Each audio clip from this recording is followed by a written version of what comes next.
Welcome to Tyla Walker Romance. You're about to dive into one of Miss Tyla's free full audiobooks. She always knows how to make you forget your life with handsome alpha male billionaire heroes and sassy strong heroines who grab love with both hands. In order for this content to be free, we have to take out the dirty details. Otherwise, we risk disrupting this platform's rules and guidelines. Buy the unabridged version of any Tyla Walker audiobook from TylaWalker.com, and with code SAVE40, you can get 40% off any digital product at checkout. Take this moment to subscribe to the channel, and remember that liking and commenting is what makes these free full audiobooks possible. Thank you for choosing to treat yourself with Miss Tyla.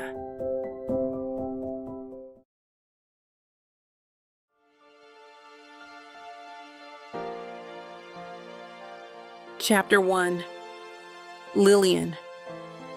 The ocean hums a steady rhythm outside the window, a soothing kind of white noise that makes me feel like I'm living inside a seashell.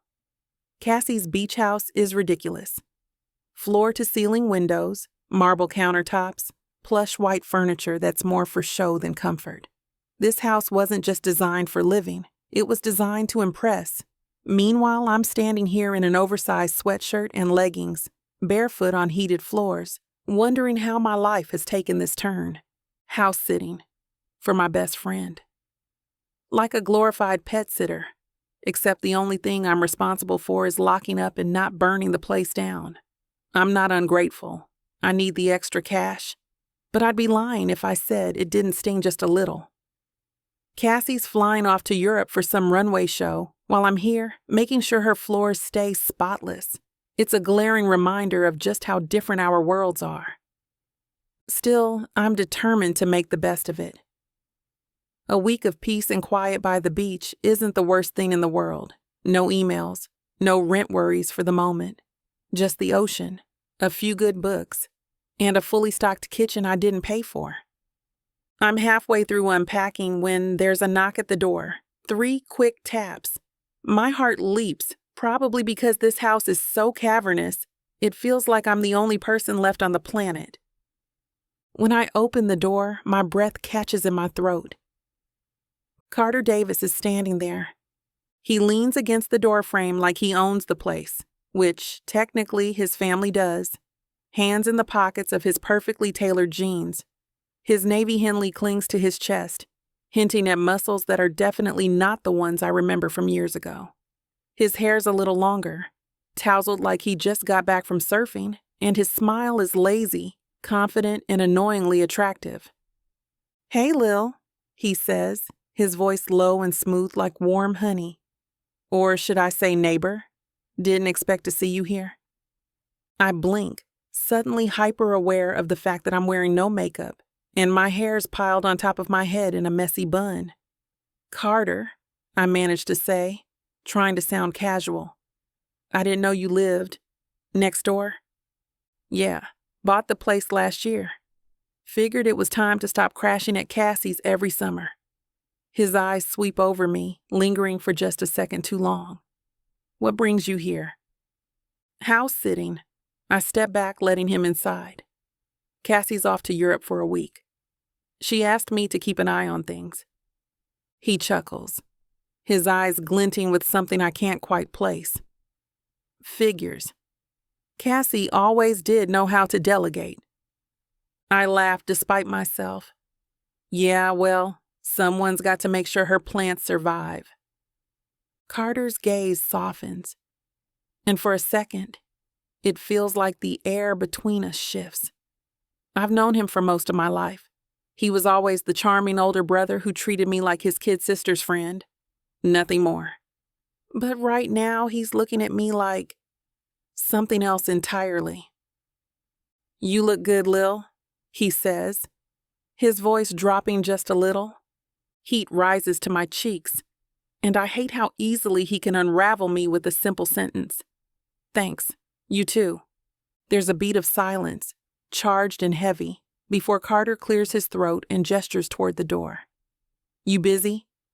I was about to grab coffee. "There's a great spot down the road if you feel like getting out for a bit." My first instinct is to say no. This feels dangerous, like stepping onto a bridge that might collapse beneath my feet. But then I remember that I'm tired of playing it safe. Sure, I say, grabbing my keys. Why not?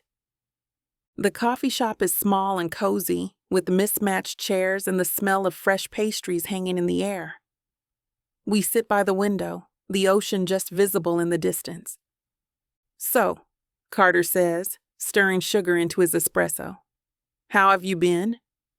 It's such a loaded question, one I wasn't prepared for. Busy, I say with a shrug. Work's been, work, nothing too exciting. He raises an eyebrow. Still working at that marketing firm? Yep. Still hustling. I force a smile. What about you? Still charming your way through life? Carter laughs, a deep, genuine sound that makes my pulse skip. Something like that. I've been doing more consulting lately. Less travel, which is nice. The conversation flows easier than I expected. We talk about old memories, trips to the beach, Cassie's infamous parties, the time Carter tried to teach me how to surf and I almost broke my ankle. Remember that? He asks, his eyes crinkling at the corners. I told you not to stand up too fast, but you were determined. I remember you laughing at me, I shoot back, while I nearly drowned. You didn't drown, he says, leaning in slightly, and I didn't laugh. I was impressed. You've always been stubborn. There's that shift again, the one that makes my skin tingle. His knee brushes mine under the table. Stubborn's one word for it, I say, trying to sound unaffected. Fearless. He counters, his eyes locking on mine. My breath catches. The air between us thickens, and for a second, I wonder if I'm imagining the way he's looking at me. Like I'm not just Cassie's friend anymore. Like I'm something he's just now seeing for the first time. The moment stretches, charged and electric, until the barista calls out our drinks. Carter leans back, his lips curving into that lazy smile again. We should do this again sometime. I swallow hard, my heart thudding in my chest. Yeah, I'd like that. This is dangerous, stupid even. But as I replay the way Carter looked at me, the way his voice dipped when he said my name, I can't help but think. Maybe a little danger is exactly what I need. Chapter 2. Lillian. I've forgotten how quiet a house can get at night, the kind of quiet that presses in on you, makes every creak of the floorboard sound like a secret trying to escape. Cassie's house feels too big, too pristine, like it's waiting for an audience that never showed up. I sit curled up on the couch, listening to the soft hum of the ocean through the open window. The salty breeze drifts in, warm and heavy, carrying the scent of something that feels almost like freedom. I close my eyes, letting the calm settle over me, and I feel okay. Not stressed about work, not worried about overdue bills. Just here. I could get used to this. Then a knock breaks the spell. I freeze for a second, heart thudding in my chest. It's late, too late for random visitors, but I know exactly who it is before I even get up.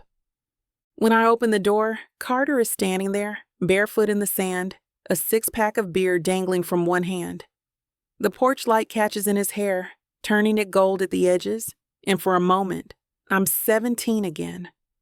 Awkward, smitten, and trying way too hard to act like I wasn't hopelessly in love with my best friend's brother. Couldn't sleep, he says, holding up the beer.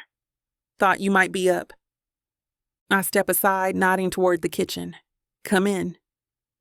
He follows me inside, his footsteps soft against the polished floors. I can feel his presence behind me, solid and steady. And I try not to think about how good he smells, like salt and cedar and something distinctly him. Nice place, he says, setting the beers on the counter. Cassie really went all out, huh? I grab 2 bottles, and twist the cap off one, handing it to him. Yeah, it's a lot.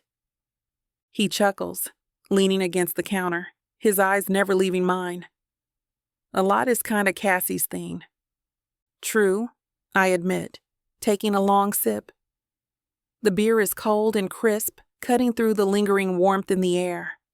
The silence stretches, but it's not uncomfortable.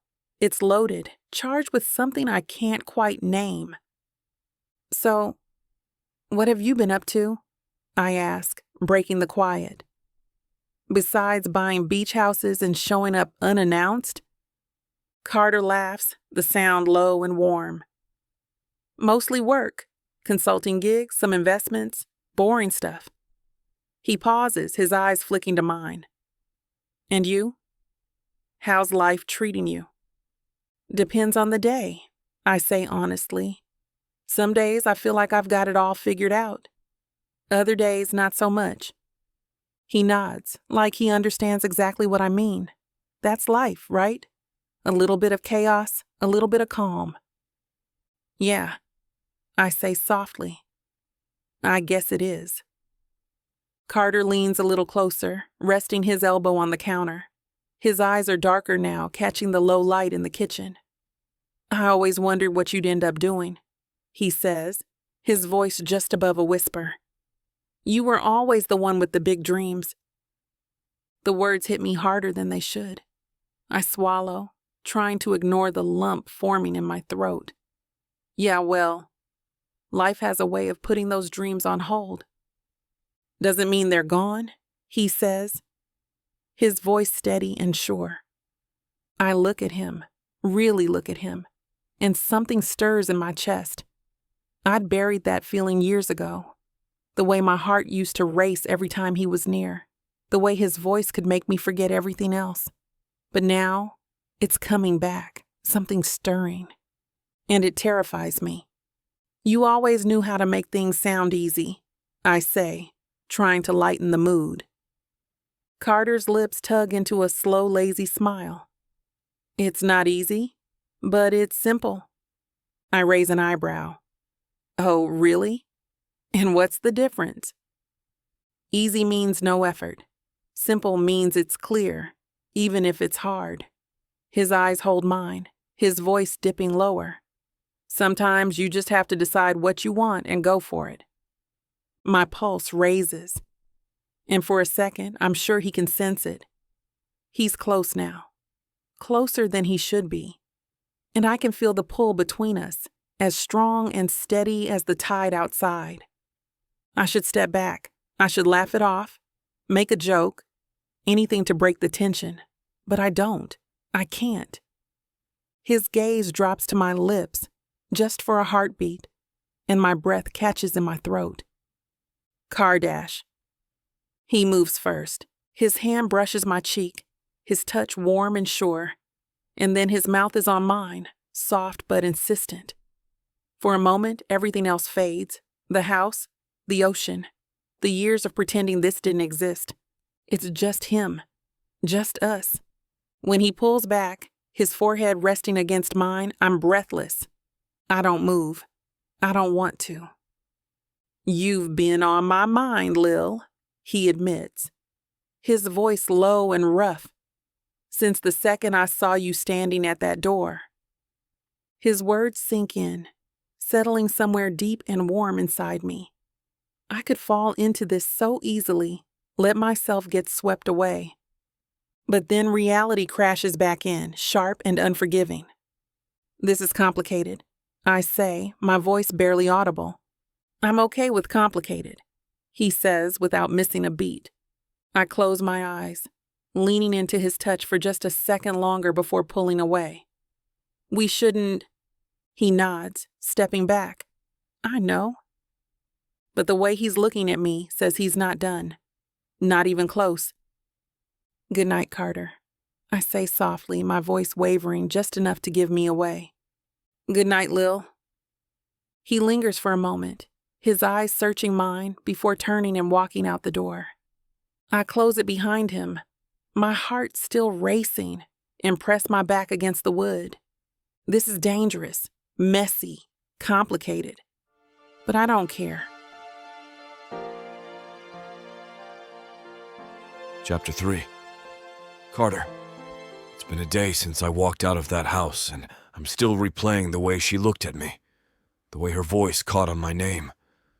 The taste of her on my lips is still there, like a secret I don't want to share with the world. I'm pacing around my kitchen, restless as hell, trying to convince myself to stay put, to let it go, to give her space, because that kiss, it was a big deal, bigger than I realized. But space isn't what I want, not even close. I crack open a beer and stand at the window, staring at the soft glow from Cassie's beach house next door. Lillian's shadow moves across the curtains, and just like that, I'm out of excuses. I tell myself it's no big deal, just checking in, neighborly even. It's totally normal to bring dinner to the girl you've known half your life and kiss like your life depended on it just a few hours ago. Totally normal. By the time I'm knocking on her door, I've almost convinced myself that's true. Lillian opens the door in a fitted black tank top and a pair of cotton shorts, her curls loose around her shoulders. She looks surprised, maybe a little hesitant, but there's something else in her eyes too. Something that makes my breath hitch. "Carter," she says, her voice breathless. "What are you doing here?" "Thought you might be hungry," I say, holding up the takeout bag in my hand. "Figured I owed you a real meal after dragging you out for coffee yesterday." She bites her bottom lip, clearly torn, but then she steps aside and gestures for me to come in. "You brought dinner? You must be really bored." "You caught me," I admit, walking into the kitchen like I've been here 100 times before. It was either this or eating alone in front of bad TV. Lillian smirks, grabbing plates from the cabinet. "Well, I'm not exactly drowning in plans, so I guess you're in luck." I set the bag on the counter and start unpacking containers. Grilled shrimp, roasted veggies, crusty bread. Simple, but better than anything I could have thrown together. "I forgot how good this place is," she says, peeking into one of the boxes. "I used to come here with Cassie all the time." "Same," I say, leaning against the counter as she plates the food. "I thought about getting pizza, but I figured you deserved something a little more impressive." She laughs, rolling her eyes. "Trying to win me over with shrimp, huh? Is it working?" Her eyes meet mine, and for a second, the air between us crackles like a live wire. "Maybe," she says softly. We carry the plates to the small table by the window. The sun is dipping low, painting the sky in soft pinks and deep purples, and for a moment, it feels like the whole world has paused just for us. "So," I say, taking a bite, "what's your verdict? Best shrimp in town? Or did I totally misjudge your taste?" She hums thoughtfully, tapping her fork against her plate. "It's pretty good. I might even say it's impressive." "Impressive enough to forgive me for the surprise visit?" Lillian leans back in her chair, eyes sparkling in the fading light. "I'm still thinking about it." We fall into easy conversation, swapping stories and teasing each other like we've done it 1,000 times before. But under the laughter, there's something simmering, just beneath the surface. A tension I can't quite ignore. "So," she says, resting her elbow on the table, "tell me the truth. What are you really doing here?" I meet her gaze, my heart thudding in my chest. I couldn't stop thinking about you. I think she's going to tell me to leave, to put this whole thing back in the box where it belongs. But then she leans in, her voice barely above a whisper. "I couldn't stop thinking about you either." My pulse kicks up a notch, and suddenly, everything feels sharper. Her voice, the way the light catches in her eyes, the warmth of her hand resting just inches from mine. "Lil," I murmur, my voice rougher than I intend. She doesn't pull back, doesn't look away. "Carter." I reach for her hand, my fingers brushing against hers, and the connection is instant, like a spark igniting between us. I'm not sure who moves first, but the next thing I know, I'm standing, pulling her to her feet. Her hands are on my chest, warm and sure, and when she looks up at me, her eyes dark and full of something I've wanted for longer than I'm willing to admit, I can't stop myself. I kiss her, slow and deliberate, pouring every unspoken word into that moment. She melts into me, her body soft and warm against mine, and I'm suddenly lost in her, in the way she tastes, the way her fingers curl into my shirt, the way she breathes my name like it's the only thing that matters. When we finally break apart, her forehead rests against mine, her breath coming in soft, shallow bursts. "That was nice," she whispers, her voice shaky. "I know," I murmur, brushing a stray curl from her face. Her eyes search mine, wondering if this is real, if we're really doing this. "Stay," she says finally, her voice barely audible. I don't need to be asked twice. Chapter 4. Carter. The hallway rug bunches under our stumbling feet. Her laugh vibrates against my neck as I steer us toward the bedroom door, her teeth grazing that sensitive spot below my ear. "Think you can handle me, Davis?" "You wound me." I spin her against the doorframe, palms catching the curve of her hips. Her tank top rides up as I lift her, denim-clad legs locking around my waist. I've been imagining this since I walked in and saw you wearing those damn lemon-yellow dish gloves. She snorts, fingers diving into my hair. Romantic. The bed springs groan when I deposit her. Moonlight catches the gold hoops at her ears as she arches up, all warm curves and challenge. My shirt hits the floor before she finishes taking off her top. "Christ, Lil, you look..." My breath leaves me as she shrugs the fabric off. Candlelight plays across her collarbones, the black silhouette cupping her chest. Speechless. Her smirk falters when my thumb swipes the satin edge. That's new. I lower my mouth to the rapid pulse at her throat. You taste like jasmine in poor decisions. Her nails dig crescent moons into my shoulders. Best kind. I hate to put a stop to a good time, but it looks like we've hit this platform's limit for spiciness. This platform's got some rules we have to play by if we want to keep giving you these stories for free. And trust me, this scene isn't something you want to miss. While we can't get into all the details here, you can still dive into the full, uncut version at TylaWalker.com. Miss Tyla has an entire collection of unabridged audiobooks and ebooks waiting for you. And the best part? You can treat yourself with 40% off when you use the code SAVE40. That's right. You'll save on any digital product, even bundles that are already discounted.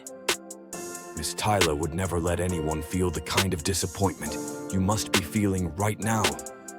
So why wait? Treat yourself with Miss Tyla. Her laugh comes first, hoarse, triumphant. Scoreboards, even. If that's your idea of even. I roll off, arm dangling over the mattress edge. Cool air rushes between us. She props herself on one elbow, tracing the scratches she left on my chest. Admit it. You're like a little chaos with your champagne taste. Could do without the tetanus risk. Oh, please. Her fingertip finds the bite mark on my shoulder. You'll wear this like a merit badge at the club tomorrow. The streetlight outside paints her in stripes of gold and shadow. I catch her hand before she can flick my earlobe. Jealous? Ecstatic. She flops back, curls fanning across Cassie's monogrammed pillowcases. Now every trust fund tramp you bang will know you've been claimed by superior craftsmanship. I snort. Christ, you're insufferable. And you're paying for Plan B tomorrow? Our fingers tangle between us. She doesn't pull away.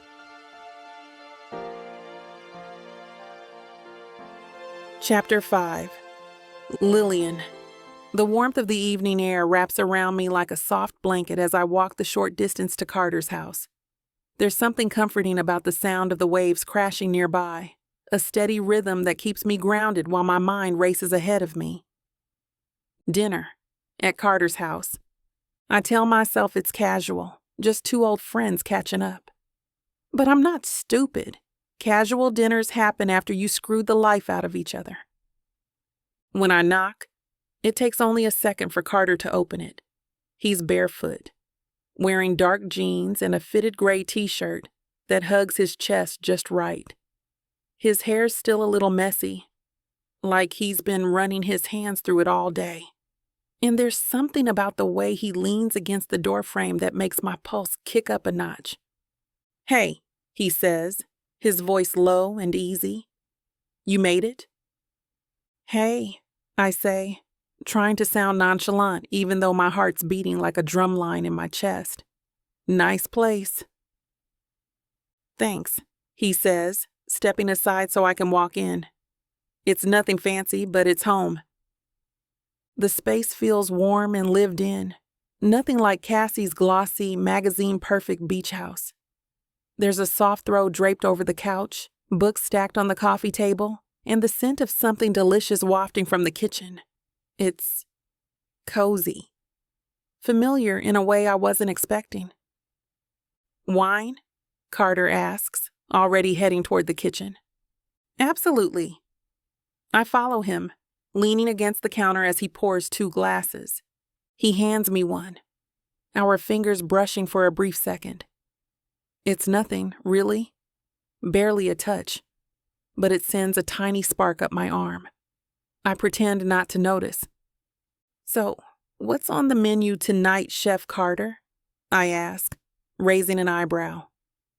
"Chicken, roasted veggies, and something that might pass for garlic bread if you're not too picky," he says, flashing me that lazy smile that makes my stomach flip. "You're pulling out all the stops," I tease, taking a sip of my wine. "Only the best for my favorite house sitter." He shoots back, his eyes glinting with mischief. The kitchen fills with easy conversation as he finishes cooking. We talk about everything and nothing. Work, old memories. The time Cassie convinced us to sneak out to a beach party in high school, and we ended up running from security guards. "You were so mad at her," I say, laughing at the memory. "I thought you were going to lock her in her room for a week." "I probably should have," Carter says, chuckling. "But then you gave me that 'don't be a buzzkill' look, and I caved." "Ah, yes," I say, lifting my glass. "My signature look of persuasion." "It's surprisingly effective," he says, his eyes locking on mine. The air shifts. The laughter fades into something softer, more charged. His gaze lingers a second too long, and suddenly, I'm hyper-aware of how close we're standing. He clears his throat, breaking the tension. Food's ready. We sit at the small dining table, the soft glow of a nearby lamp casting a golden light over everything. The food is delicious, but I barely taste it. I'm too focused on Carter, on the way his voice dips when he talks, the way his eyes crinkle at the corners when he laughs. "So," he says between bites, "you still writing?" The question catches me off guard. I haven't thought about my writing in ages. Not seriously, anyway. "Not really," I admit. I mean, I still jot things down now and then, but it's more of a hobby these days." "You were always good at it," he says, his voice soft. "I remember reading that story you wrote in high school, the one about the girl who ran away to live by the ocean. It stuck with me." I blink, surprised. "You remember that?" "Of course." His eyes meet mine, steady and sincere. "It was good. You were good." A warmth spreads through me, the kind that has nothing to do with the wine. "Thanks. That means a lot." "Maybe you should pick it back up," he says. "You've got a way with words." "I don't know," I say, twirling my fork in the air. "Life gets in the way, you know."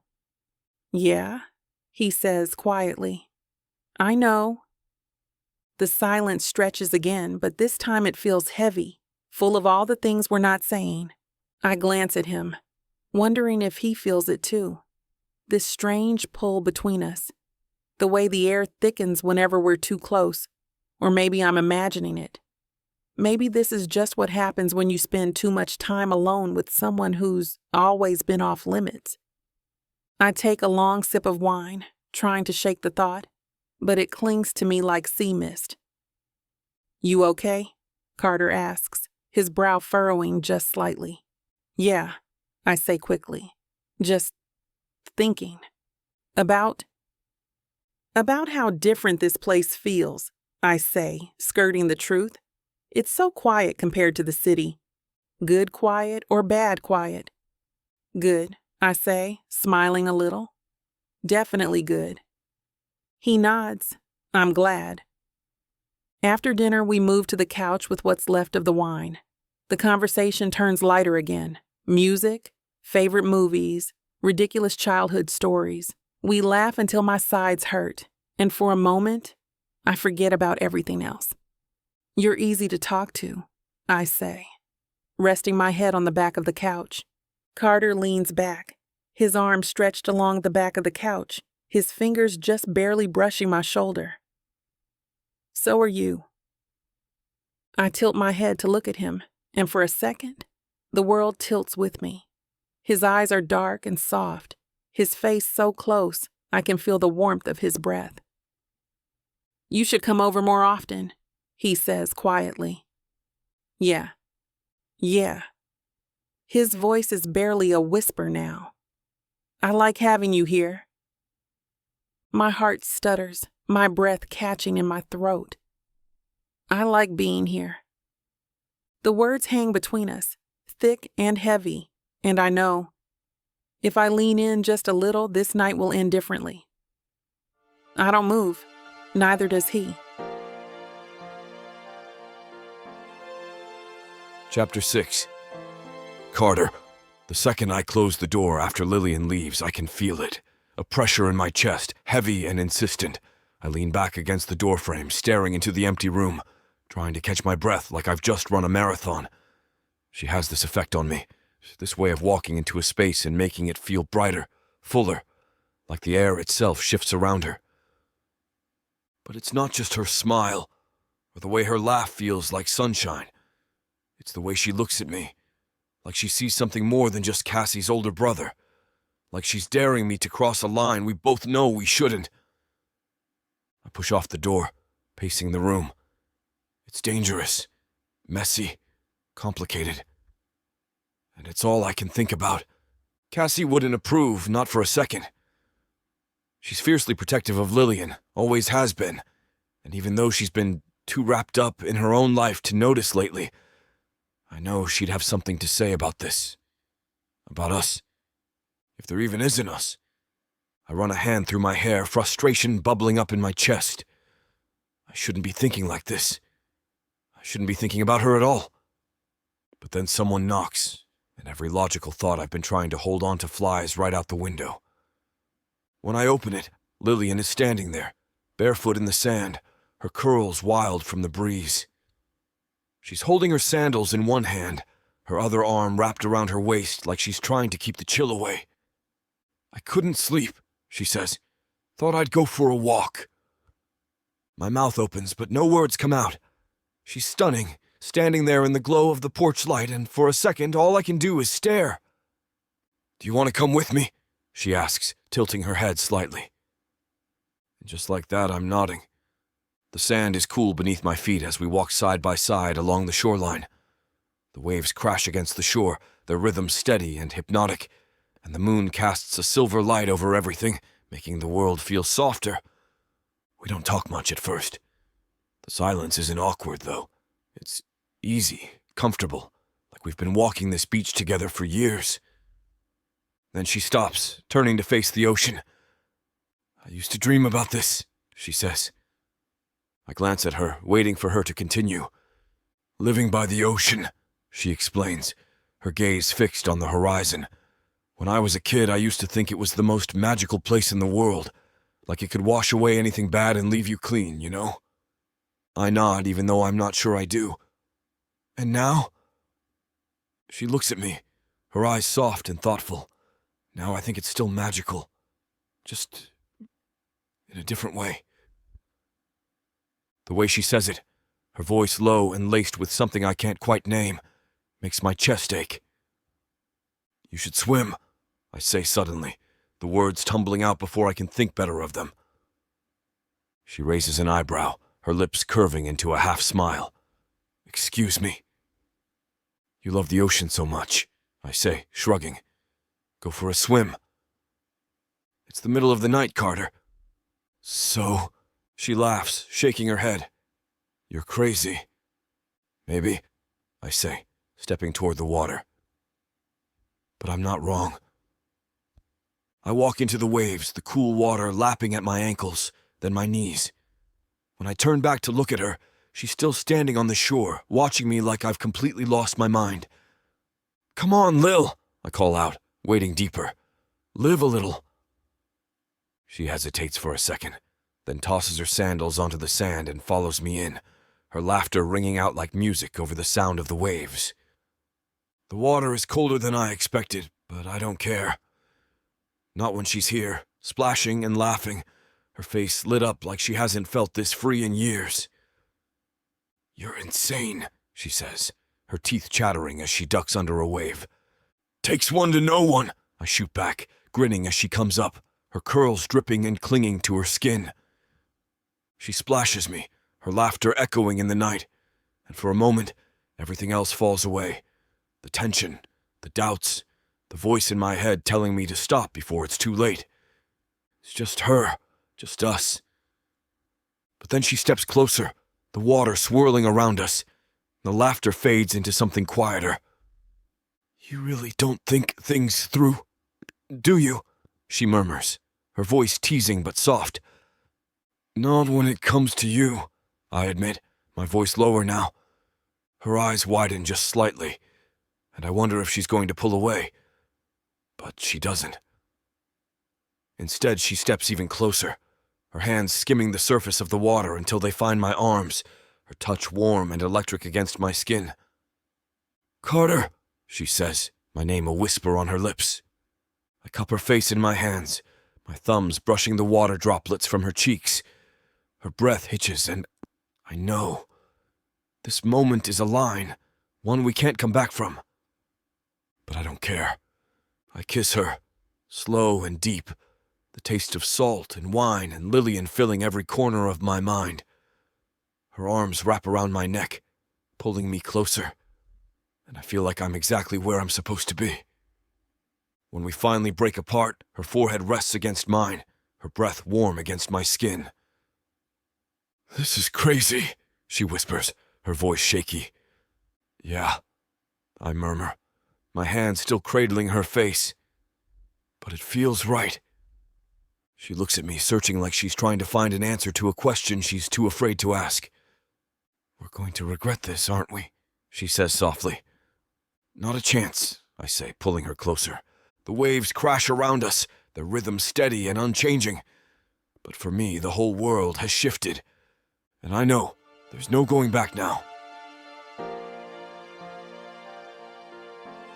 Chapter 7. Lillian. I can still taste the salt on my lips, feel the cold water clinging to my skin even after a hot shower. It's almost like the ocean is determined to leave a mark, a reminder of everything that happened last night. Or maybe it's not the ocean at all. It's him. Carter. I sit on the edge of the bed, towel wrapped around me, staring at my reflection in the tall mirror across the room. My hair is a wild mess of curls, my face still flushed from the hot water. Or maybe from the memory of the way his hands felt on my face, the way his mouth pressed against mine like he couldn't get enough. I press my fingertips to my lips, the ghost of that kiss still lingering. This is bad. Really, really bad. He's Cassie's brother. The unspoken rule has always been clear. Off limits. No exceptions. And yet, here I am, tangled up in thoughts of him, my heart racing every time I picture his eyes, his voice, his touch. I bury my face in my hands, groaning softly. What the hell are you doing, Lillian? I should feel nothing but guilt. That's the logical response, right? But guilt is tangled up with something else. Something warm and thrilling and entirely too dangerous. Excitement. My phone buzzes on the nightstand, pulling me out of my spiral. It's a text from Carter. Carter, hope you slept well. The ocean says hi. A laugh escapes. Of course, he'd say something like that, acting like we're just two normal people who went for a swim and didn't cross a line that changes everything. My thumbs hover over the keyboard, debating what to say. Me. I did. I'm sure the ocean's already moved on to its next victim. His reply comes almost immediately. Carter, doubt it. Pretty sure you're its favorite. I shake my head, tossing the phone aside before I get sucked into another conversation that makes my heart do that stupid fluttery thing it's been doing since last night. It can't happen again. It won't happen again. I tell myself this over and over as I get dressed, pulling on a loose sundress and running my fingers through my curls. I'll see him today. There's no avoiding that. Not with him living next door. But I'll keep my distance, stay grounded, be normal. The knock at the door comes just as I'm finishing my coffee. Of course, it's him. He's standing on the porch in another one of those too perfect Henleys. Jeans slung low on his hips, barefoot in the sand like it's just part of who he is. His hair is a little messy, and there's something about the way he leans against the doorframe that makes it feel like he's been waiting for me all morning. Morning, he says, his voice warm and easy. Thought I'd check in, see if you were up for another walk. My heart stutters, and for a second I'm tempted. The memory of the waves and the way he made me feel, free, weightless, like nothing else mattered, pulls at me, but I push it down. I don't think that's a good idea, I say, folding my arms across my chest. Carter's eyes narrow slightly, but he doesn't move. Why not? You know why? He steps closer, his voice dropping just enough to send a shiver down my spine. I'm not sure I do. Why don't you explain it to me? I hate how calm he is, how steady. Like none of this is a big deal. Like my entire world isn't tilting on its axis because of him. Carter, we can't. It's too complicated. His eyes soften, and for a moment, I see something raw in his expression. Something that makes my resolve wobble just a little. Complicated doesn't mean impossible, he says gently. It just means we have to figure it out. I shake my head, trying to hang on to whatever scrap of logic I have left. Cassie? This isn't about Cassie. He cuts in, his voice firm but not harsh. This is about you and me. What do you want, Lily? I open my mouth, but no words come out. What do I want? It feels like such a simple question, but it's anything but. I want to protect my friendship with Cassie. I want to avoid the inevitable mess that comes with crossing this line. But I also want him, more than I've wanted anything in a long time. Carter steps closer. Tell me you didn't feel it last night, he says softly. Tell me you can just walk away and I'll leave you alone. No questions asked. My breath catches, and I know he's not playing fair. He knows I can't say it. Not honestly. The word hangs there, unfinished, and Carter takes another step, his hand brushing against mine. It's such a small touch, but it sets off a chain reaction inside me, fire and electricity and everything I've been trying to ignore since the second I saw him standing on that porch. I'm not walking away, he murmurs, his voice low and steady. Not unless you tell me to. I close my eyes, my heart slamming against my ribs. This is dangerous, messy, complicated, but it's also real. When I open my eyes, Carter is still watching me, waiting. I don't know how to do this, I admit. You don't have to, he says, his hand curling around mine. We'll figure it out together.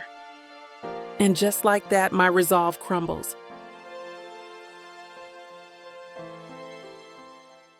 You know that feeling when a book pulls you in, wraps around you, and refuses to let go? When the tension is so thick, you swear you can feel it? Welcome to 30 sinfully addictive romance audiobooks that will ruin your sleep. Wow, I wasn't ready for this. One chapter in, and I'm already hooked. Oh, you thought this was just another audiobook collection. No, sweetheart. This is the Dirty 30. Forbidden love, dangerous desires, billionaires with secrets, bad boys who bite back. And every last word is dripped in temptation. I thought I could just listen to one chapter before bed. Now it's 2 a.m. and I need answers. Need. So what are you waiting for? Click the link. Start listening. Let the Dirty 30 ruin you in the best way possible. Escape your life with Miss Tyla.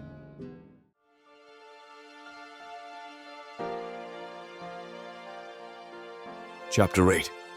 Carter.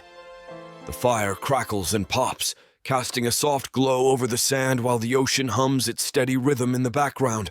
The kind of night where the sky is wide open, dotted with stars, and everything feels just a little too easy. The laughter from my friends mixes with the sound of the waves, and for a second it's the kind of scene that makes you feel invincible. But my eyes aren't on the fire or the sky. They're on her. Lillian stands at the edge of the circle, the firelight catching in her hair, her curls wild and soft in the breeze. She's got one arm crossed over her stomach, the other holding a bottle of something cold, a faint smile playing on her lips as she listens to Josh tell some ridiculous story. I try to focus on the conversation happening around me, but it's impossible. Every few seconds, her eyes flick toward me. Just a quick glance, like she's checking to see if I'm watching. I am. I've been watching her all night, and it's starting to feel like I'm losing a game I didn't even know I was playing. I push off the log I've been leaning on and head her way, weaving between the scattered chairs and half-empty bottles. My heart kicks up as I get closer, my pulse drumming loud enough to drown out the sound of the fire. "Lil," I say when I reach her, my voice low enough that it feels like a secret. "You doing okay?" Her eyes are warm and familiar, and suddenly it feels like everything is a million miles away. "Yeah," she says softly. "It's a nice night." I nod toward the cooler. "Need another drink?" She holds up her half-full bottle with a small laugh. I'm pacing myself. Somebody's got to stay sober enough to make sure you don't do something stupid. "Me? Stupid?" I chuckle, leaning in just a little closer. That doesn't sound like me at all. Her eyes flash with something playful, something dangerous, and my breath catches in my chest. Oh, it absolutely does. The air between us thickens, the pull undeniable, and I can feel it. The edge of something we've been dancing around for weeks. One step closer and there's no turning back. "You want to walk instead?" I ask, nodding toward the shoreline. For a second she doesn't move, and I'm sure she's going to say no. But then she tilts her head, that soft smile still lingering. "Yeah, I'd prefer that." The sand is cool beneath our feet as we walk, the firelight fading behind us until it's just the two of us and the sound of the ocean. The sky stretches out in every direction, stars scattered like glitter across velvet, and for a moment, everything feels surreal. "Beach bonfires," she says, breaking the silence. "Haven't done one of these in years." "Yeah, they have a way of pulling you in," I say, shoving my hands into my pockets. Like no matter what's going on, it all kind of fades for a while. She nods, her eyes fixed on the waves. "Exactly." We walk a little farther, our shoulders brushing every few steps, and I can feel her warmth even through the cool breeze. It's intoxicating, the way she's so close but still just out of reach. "So, she says after a pause, her voice light but curious. Do you always invite the house sitter to bonfires? I laugh, shaking my head. Nah, just the ones I can't stop thinking about. Her steps falter for just a second, her eyes snapping to mine, but I don't look away. I can't. Carter, she starts, her voice soft, unsure. Don't, I say, stepping in front of her, my hands brushing her arms before settling gently on her elbows. Don't talk yourself out of this, not tonight. Her breath hitches and I can feel her pulse quicken beneath my touch. You're impossible, she whispers, her eyes searching mine. For a second, the world stands still. Then she takes a step closer, her fingers curling into the front of my shirt. And I know there's no going back. I kiss her, slow and deliberate, tasting salt and wine and something that's purely her. Her body melts into mine, her hands slipping around my neck, and the rest of the world disappears. It's just her, soft and warm and everything I never knew I needed until now. Chapter 9. Lillian. Carter's lips are still on mine, his hands cradling my face like I'm something precious, something fragile. The world around us fades away, the sound of the ocean, the warmth of the fire in the distance, even the steady pull of the breeze wrapping around us. There's only him. His kiss is slow but sure, like he's memorizing every curve, every breath, every soft sound that escapes from me. And I let him. I let him take his time, because a part of me knows. Once this moment ends, reality is going to come crashing in hard. I don't want it to end. Not yet. My fingers curl into his shirt, holding on to him like he's the only steady thing in a world that suddenly feels like it's spinning too fast. His mouth moves against mine, deepening the kiss until heat floods my body, making my knees feel unsteady and my heart race faster than it should.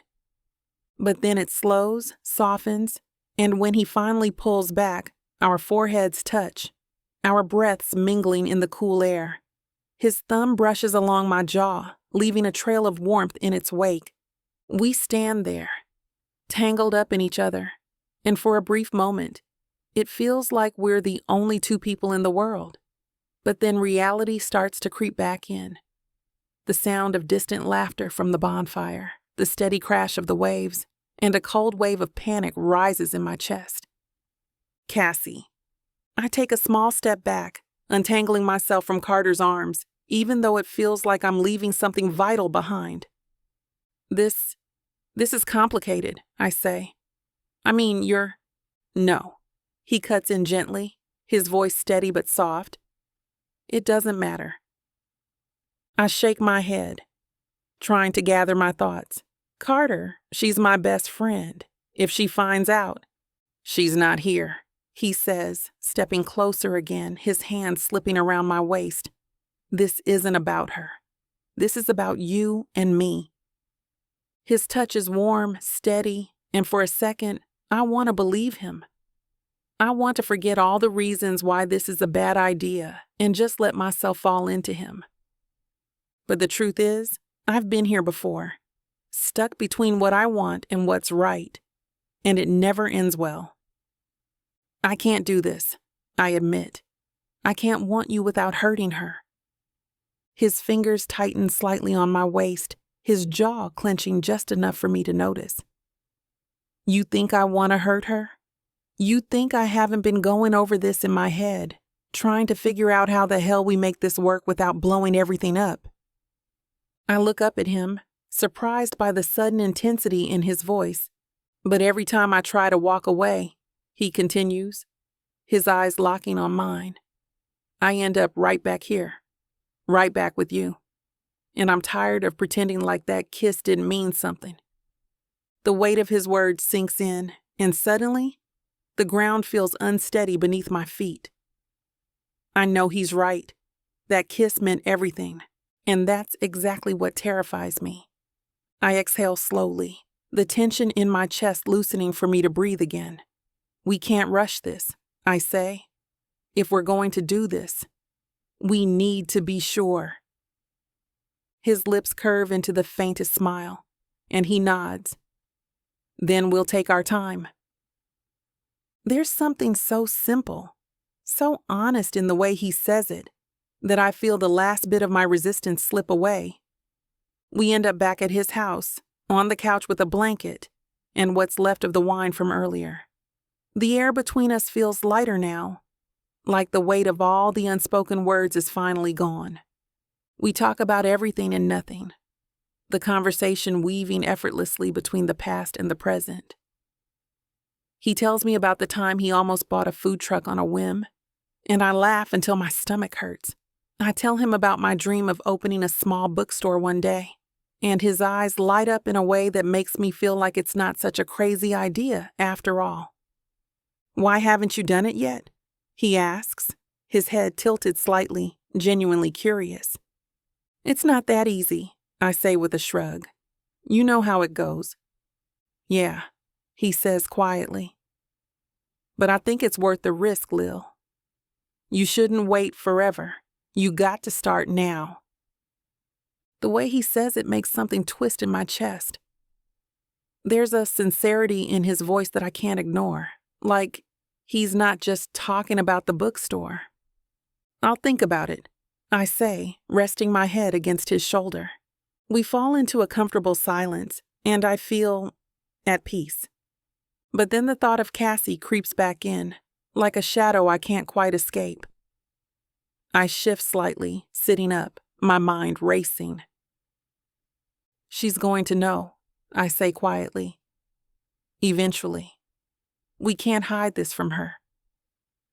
Carter runs a hand through his hair, his eyes thoughtful. "I know, and when the time's right, we'll tell her."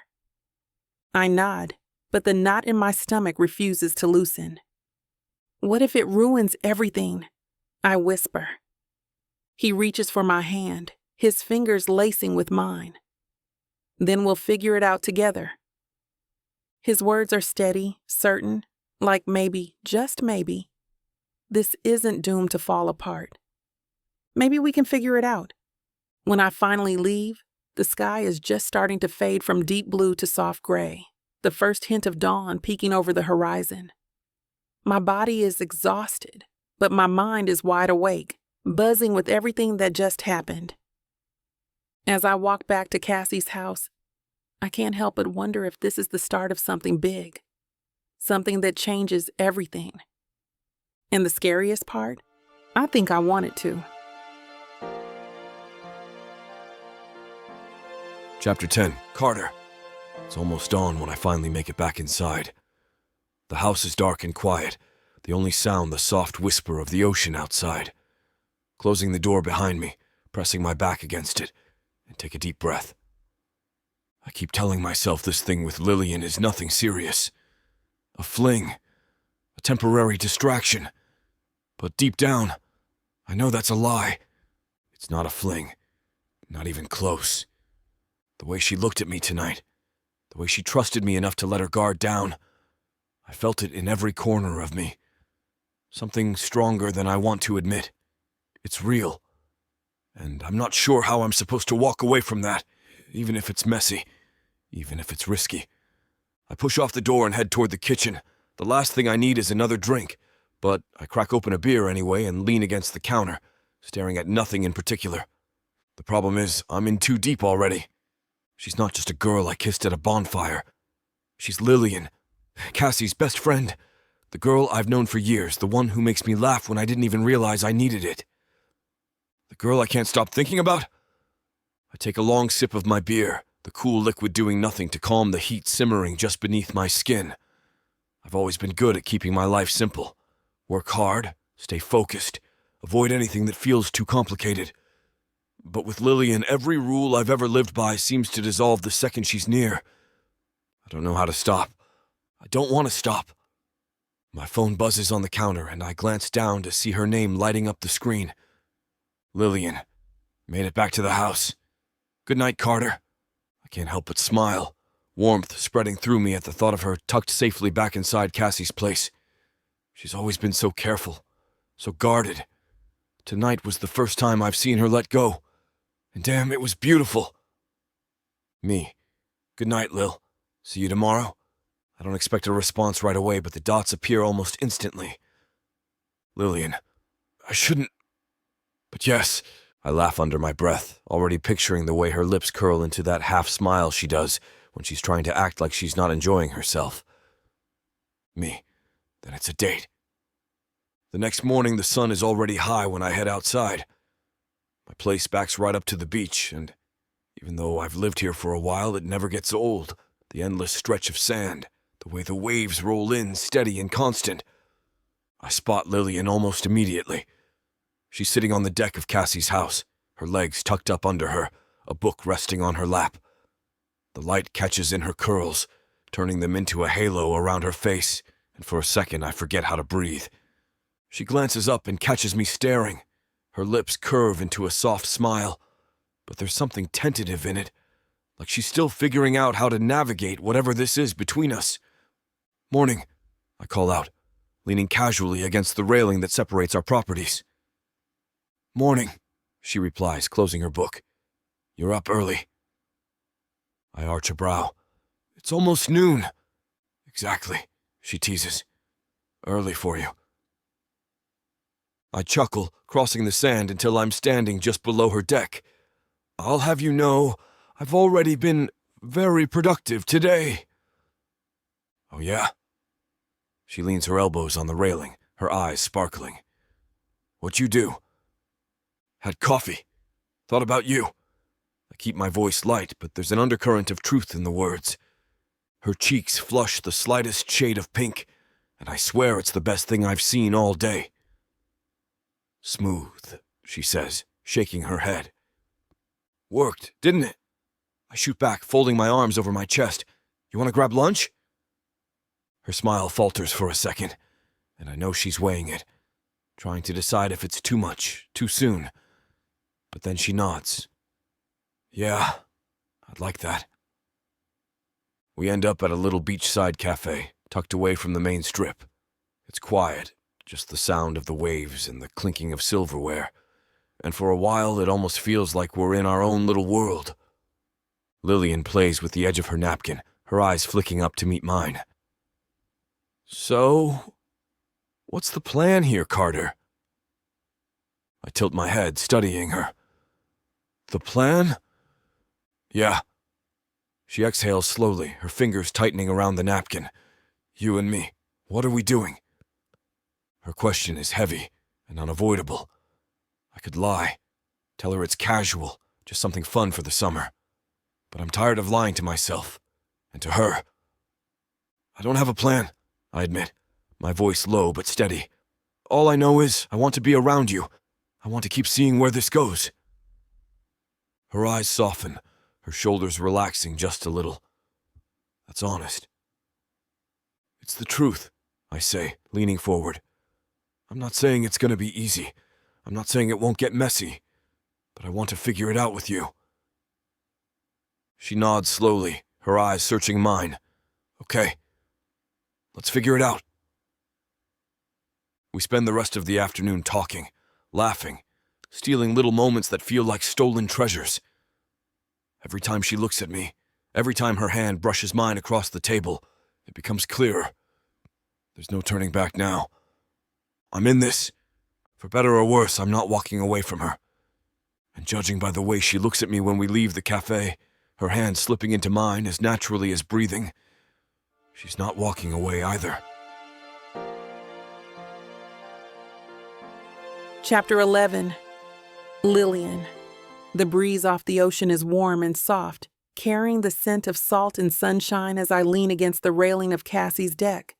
My book is open in my lap, but I haven't read a word in at least 20 minutes. Not since Carter walked by shirtless on his way to grab something from his shed.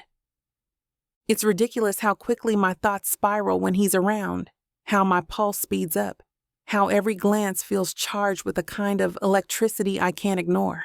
I tell myself I'm just enjoying the view. It's innocent enough, right? Except nothing about the way my body responds to him feels innocent. He's back now, leaning against his own railing, like he's got all the time in the world. a lazy smile playing on his lips as he catches me staring. Reading anything good? His voice drifts over to me, casual and easy, like we're just neighbors chatting on a lazy afternoon. I snap my book shut, willing the blush creeping up my neck to stay put. Trying to. It's a little hard to focus with all the distractions around here. Distractions, huh? He tilts his head, his eyes narrowing slightly in amusement. Anything in particular? I roll my eyes, trying to hide my smile. Nothing worth mentioning. His laugh is low and warm, settling into my chest and spreading out until I feel lightheaded. Come over, he says, nodding toward his house. I'm grilling. It'd be a shame to eat it all by myself. For a second, I hesitate. Not because I don't want to go. I do. More than I should.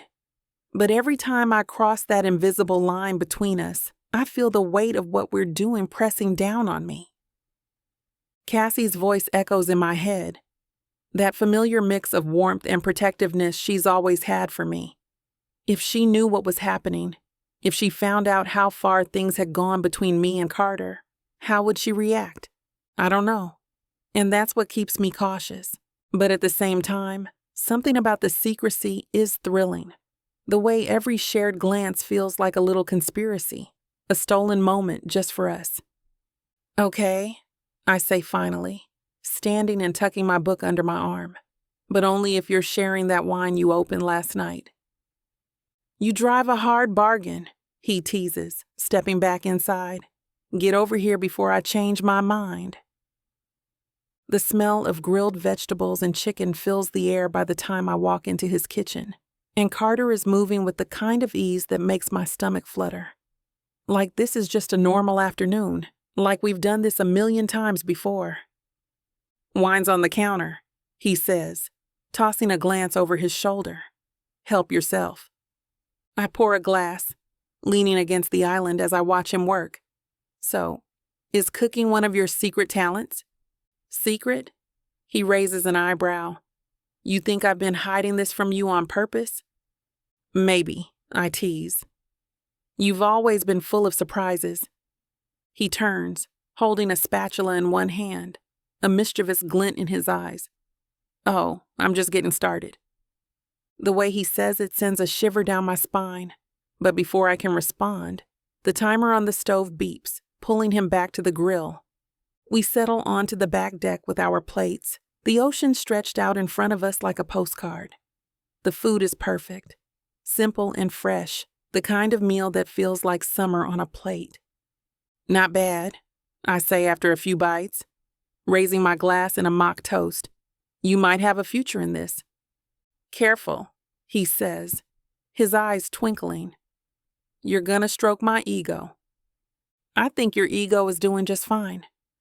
His laugh is soft, almost private, and for a moment I forget about everything else. It's just us. Warm sunlight, good food, and this easy rhythm we've fallen into. But then the thought of Cassie creeps back in, dark and heavy. I set my fork down, staring at the table for a second. Carter, what are we doing? His expression shifts, his playful smile fading as he leans forward, his elbows resting on his knees. What do you mean? I mean this. I gesture between us, my chest tightening. It feels dangerous, like we're balancing on a wire, waiting to fall. Carter doesn't flinch. He doesn't rush to reassure me or brush it off as nothing. He just watches me for a second, his eyes steady and sure.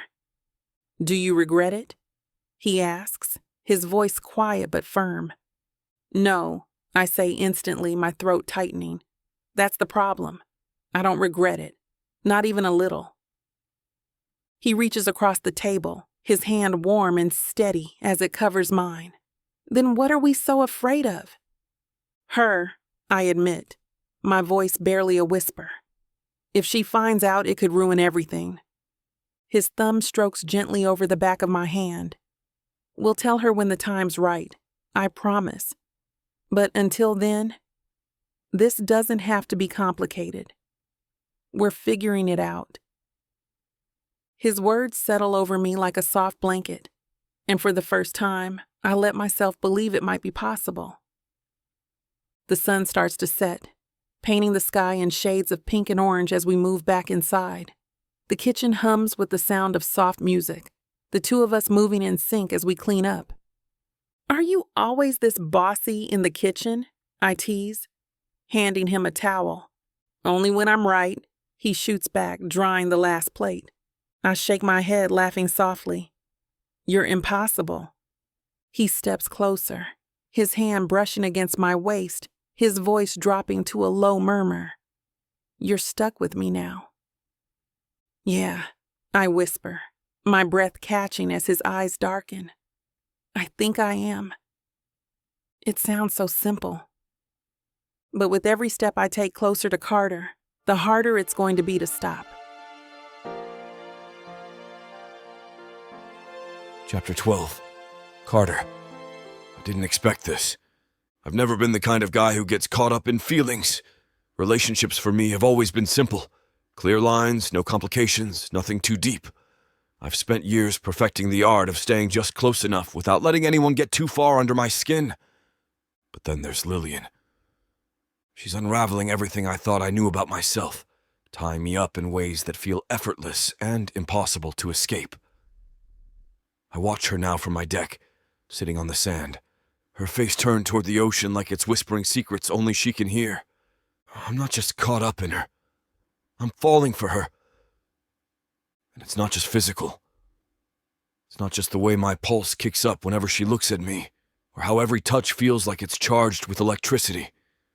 It's the way she sees the world, how she finds joy in the smallest things, how she challenges me in ways no one else ever has. It's everything. I take a long breath, trying to sort through the tangle of emotions twisting in my chest. A part of me wants to keep this bubble we've created, to stay in this space where it's just her and me, where nothing else matters. But it's getting harder to ignore the voice in the back of my head, telling me it won't last forever. At some point, this will collide with reality, and that reality is Cassie. I know my sister. She's fiercely protective of Lillian, and as much as I want to believe she'll understand, I can't ignore the chance that it might hurt her. The question is, do I keep hiding this to protect Cassie? Or do I stop pretending this thing with Lillian isn't real and take the risk? I don't have an answer. Not yet. Later, I'm standing at the stove, making dinner when there's a soft knock on the door. I know it's her before I even turn around. Lillian steps inside, her sundress swaying with each step, her curls wild from the wind. She smells like salt and summer, and it takes everything in me not to pull her into my arms right then and there. "Hey," she says, her voice light but with a hint of something nervous beneath it. "Hey," I reply, turning the heat down on the stove. "You hungry?" She smiles, but it's hesitant, her fingers playing with the edge of her dress. "Starving. What's cooking?" "Chicken stir-fry.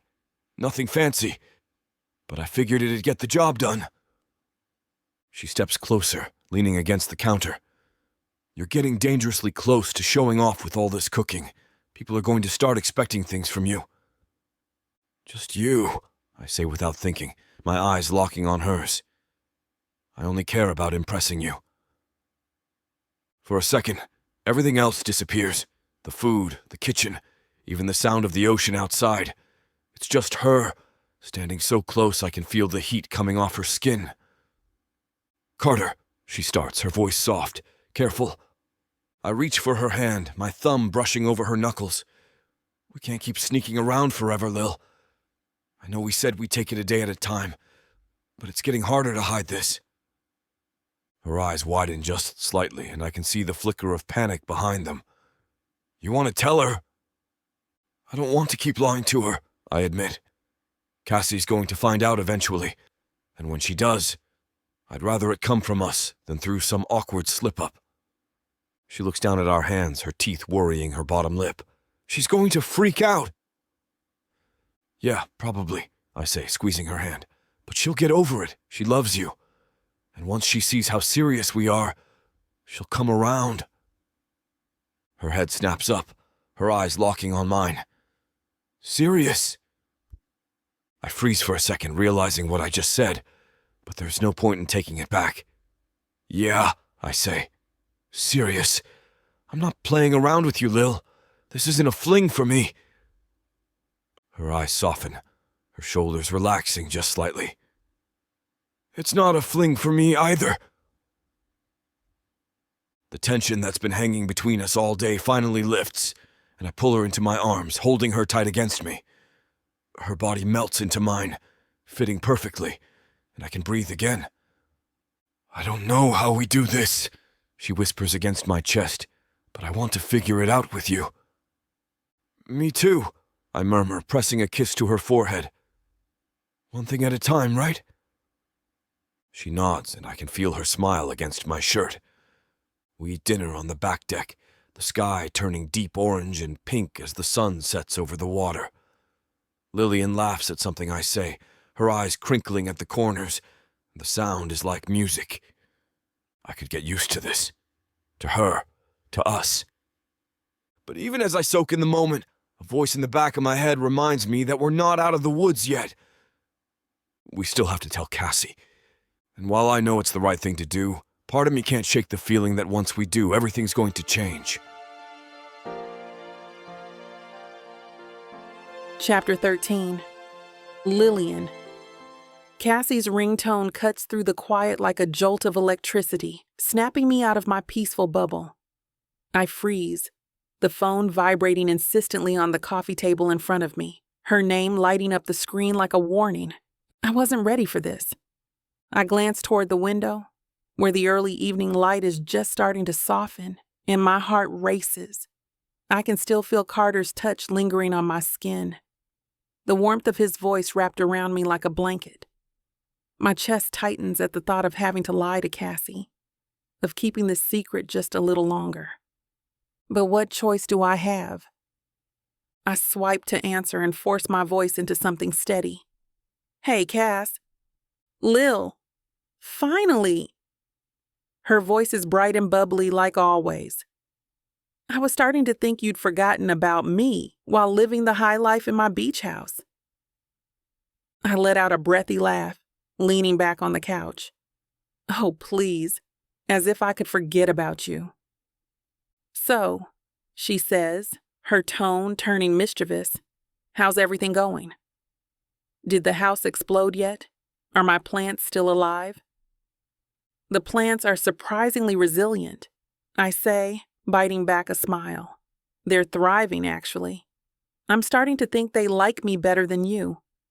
She gasps dramatically. Betrayal. I knew it. We fall into easy banter, slipping into the kind of rhythm that only comes from years of friendship. It feels good, familiar, but underneath the laughter, a steady current of guilt tugs at me. I picture Cassie's face if she knew the truth. If she knew her best friend had spent the last few days tangled up in something she'd never expect. Something with her brother. Seriously, though, Cassie continues, her voice softening. How are you doing? You've seemed a little distracted. Distracted is one word for it. Completely and utterly consumed is probably more accurate. I'm good, I say. My voice a little too quick, a little too bright. Just taking it easy, you know? Enjoying the quiet. She hums on the other end, clearly not convinced. Uh-huh. You sure everything's okay? I hesitate, the words I've been holding back pressing against my chest. I should tell her. I know I should. Every part of me is screaming that the longer I keep this a secret, the worse it's going to be. But how do you tell someone something like this without completely blowing up your life? I'm fine, I say finally, forcing a smile even though she can't see me. Really? Cassie pauses like she's going to push, but then she sighs. Okay, I'll take your word for it.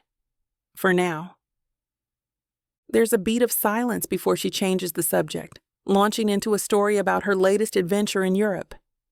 I try to focus, nodding and making the right sounds at the right moments, but my mind keeps wandering back to Carter.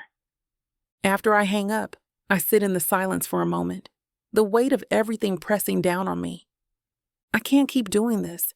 If Cassie finds out on her own, or worse, if she hears it from someone else, it'll destroy everything. Our friendship, my relationship with Carter, everything. I press my fingers to my temples, willing my thoughts to settle. I have to tell her. When she gets back, I'll sit her down and explain everything. I'll tell her how it started, how it's not just some casual fling, how Carter makes me feel seen in ways I've never felt before. The truth will hurt, but maybe it'll be better than a lie. Later that night, Carter knocks on the door, his expression soft but concerned. He steps inside without waiting for an invitation, his eyes sweeping over me like he can sense the storm brewing beneath my skin. "You okay?" he asks, his voice low. "Yeah." I nod, but my voice wavers just enough for him to catch it. He studies me for a second, then steps closer, his hand curling gently around my arm. "Talk to me, Lil." I let out a shaky breath, my eyes meeting his. "Cassie called." His face doesn't change much, but I see the flicker of understanding behind his eyes. He knows how complicated this is. He knows the tightrope we've been walking. And I felt like I was lying to her the whole time. I admit, my throat tightening. Every word felt heavy, like I was waiting for her to ask the one question I couldn't answer. Carter's thumb brushes over my arm, his touch soothing. We knew it wouldn't be easy. "I know," I whisper, my voice barely audible. But it feels like we're running out of time. I can't keep this from her much longer. "Then we won't." His voice is steady, calm in a way that grounds me. "We'll tell her. Together." I nod, swallowing hard. "When she gets back. No more secrets." "No more secrets," he repeats, his eyes holding mine. "We're in this together, Lil. Whatever happens, we'll figure it out." His words settle something inside me, easing the knot in my chest to breathe again. "Okay," I say. "Together." We're on the couch, the soft hum of music filling the space around us. Carter's arm drapes across my shoulders, his fingers tracing slow, lazy patterns on my arm. It's quiet, peaceful, but there's an undercurrent of something electric simmering beneath it all. "I meant what I said earlier," Carter murmurs, his lips brushing against my temple. "I'm not going anywhere. I'll be with you."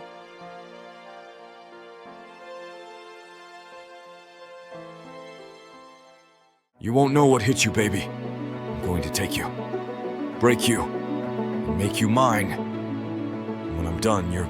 Now hold on just a minute. What? I got something to say. What's the meaning of this? Now you may be some fine-looking white boy, Got that right, baby. It takes hard work. and you might got the money, Fat stacks, baby, to spoil you with. but that doesn't mean I'm going to give it up to you without a fight. A fight? You want some limp wilting flowers? Go to historical romance, baby. But you want sassy and spicy strong black queens that tame their alpha male bad boys? I think our listeners do. Then you go on and look at Miss Tyla's Bougie Brides and Billionaires audio bundle. 50 hours of me whispering the most romantic things in your ears. Fake marriages, alpha male billionaires, strong black women, steamy scenes that will make your eyes roll back. And everything wrapped up in a happily ever after that will put you in an afterglow. Use code SAVE40 to get 40% off this bundle and any other digital product in Miss Tyla's store. Unabridged and uncut. Just like you, You're gonna have to find out.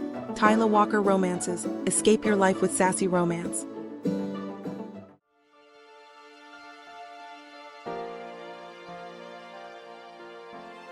Chapter 14. Carter. The sun is just starting to set, displaying a nice shade of orange and red across the sky as I pull into the little gravel lot off the main road. Lillian looks at me from the passenger seat, her curiosity written all over her face. "You're not going to tell me where we are you?" she asks, raising an eyebrow. "Where's the fun in that?" I say, pushing the truck door open and stepping out. "Trust me, you'll like it."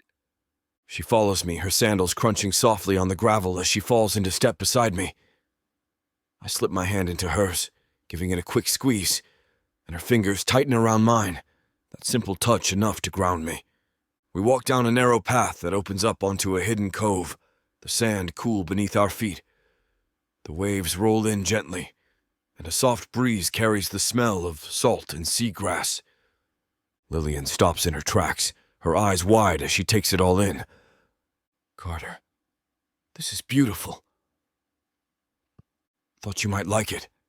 I watch her, not the view, because the way her face lights up is better than anything the ocean can offer. "How did you find this place?" she asks, turning back to me, her curls catching the last of the sunlight. "I've been coming here for years," I admit, shoving my hands into my pockets. "Whenever I needed to get away, clear my head. It's kind of my spot." She steps closer, her eyes softening. "And now you're sharing it with me?" "Guess I am." I smile, my voice dropping a little. It seemed like the right time. The air is thick with something unsaid, something that's been building between us for weeks. The only sound is the rhythmic crash of the waves and the distant call of seabirds. "Come on," I say, tugging her toward a blanket I spread out earlier, the cooler waiting beside it. "I brought dinner." She sits down, her legs tucked beneath her, watching as I pull out sandwiches, fruit, and a bottle of wine. It's simple, nothing fancy, but she looks at it like I've just handed her the world. "You really went all out," she teases, taking the glass of wine I pour for her. "Only the best for you." Her eyes flick up to meet mine, and there's a flicker of something deeper in them. Something that tightens in my chest and makes it hard to breathe. We eat and talk as the sky fades into deep blue, our conversation easy, full of quiet laughter and long glances that linger just a little too long. But as the stars start to peek out, the air between us shifts, charged with a different kind of energy. Lillian leans back on her elbows, her eyes on the sky, but I can't stop watching her. The curve of her jaw, the way her lips part just slightly, the rise and fall of her chest. It's intoxicating. "You're staring," she says. "Can you blame me?" I murmur, leaning closer. She turns her head, her eyes locking on mine. "What are you doing, Carter?" "Something I've been wanting to do," I say, my voice dropping. I reach for her, my hand sliding along her cheek, and then I kiss her. Slow at first, tasting the wine on her lips, the salt on her skin. She melts into me, her fingers tangling in my shirt, pulling me closer, until there's no space left between us. The kiss deepens, turning urgent, and suddenly nothing else matters. Not the waves, not the stars, not the world beyond this little cove. It's just her. Just us. When we finally pull apart, our breaths are ragged, our foreheads pressed together. "Take me back," she whispers, her voice barely audible. "Back to the house." The drive back to Cassie's beach house is a blur, the air inside the truck thick with tension. Neither of us speaks, but the way Lillian keeps stealing glances at me, the way her fingers drum lightly on her thigh, says more than words ever could. By the time we step inside, I'm barely holding on to my self-control. I close the door behind us, locking it with a soft click, and turn to find her already waiting for me, her eyes dark and full of something that sends heat coursing through my body. "Come here," she says. I cross the room in 2 strides, my hands finding her waist, pulling her flush against me. Her hands slide up my chest, her touch leaving a trail of fire in its wake. The kiss is different this time. Deeper, hungrier. I back her against the wall, my fingers tracing the curve of her spine as her breath hitches. Her skin is warm beneath my touch, her pulse quick and steady beneath my lips as I kiss my way down her neck. "Carter," she breathes, her voice a mix of need and anticipation. "Tell me to stop," I whisper against her skin, even though I know I won't. "Don't you dare," she says, her fingers tightening in my hair. That's all the permission I need. We move through the house in a tangle of limbs and whispered promises, shedding clothes and inhibitions with every step. The world narrows down to this moment. The feel of her skin against mine, the way she gasps when I touch her, the way her body arches beneath me like she was made for this, made for me. I lay her down on the bed, my eyes never leaving hers. For a second I pause, taking her in, tousled curls, eyes half-lidded with desire. "You're beautiful," I whisper, brushing a strand of hair from her face. Chapter 15. Carter.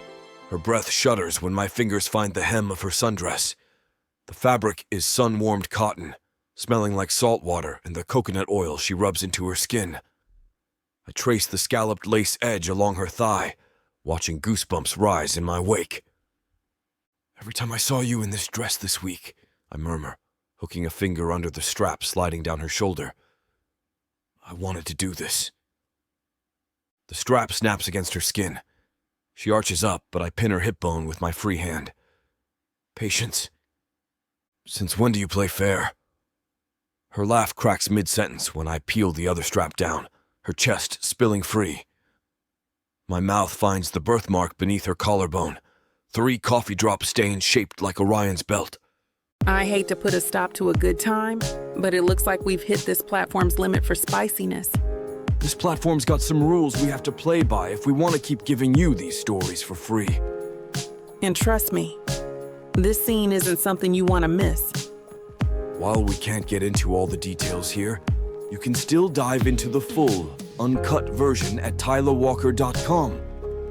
Miss Tyla has an entire collection of unabridged audiobooks and ebooks waiting for you. And the best part?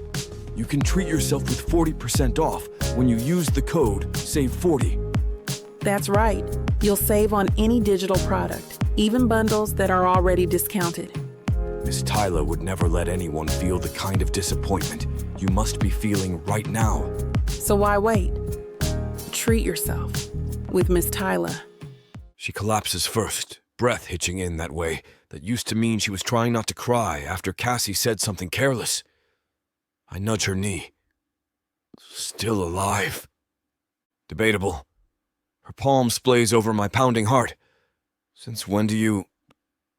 Last 4 years at Gold's Gym. I nip her earlobe. Don't pretend you haven't been staring. She smacks my bicep. You wish. We're halfway through round 2. Her leg hooked over my elbow, my teeth on her ankle bracelet, when the front door slams. Lil, your car's blocking the... Oh my God! Cassie's Birkin hits the wall with a thud. Lillian yelps, yanking the sheet up as I roll us sideways. My sister stands framed in the doorway, designer sunglasses sliding down her nose. You, both of you, here in my house? Lillian finds her voice first. It's not what? Not what? Not my brother inside my best friend? Cassie's laugh cuts glass. Classic Lillian, always cozying up to what's mine. I stand, not bothering to cover myself. We were gonna tell you. When? After you knocked her up, she snatches her bag, lip trembling beneath fresh lip filler. Dad was right about you. Trash breeds trash. Lillian flinches like she's been slapped. Hey, don't talk to her like that. I step between them, grabbing my discarded boxers. She's your best friend. Best friend? Cassie's manicured hand slashes through the air.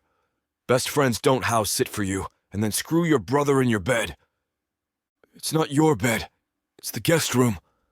I yanked the boxers on, hearing Lillian scramble for her clothes behind me. And I came onto her, so if you want to be mad at someone...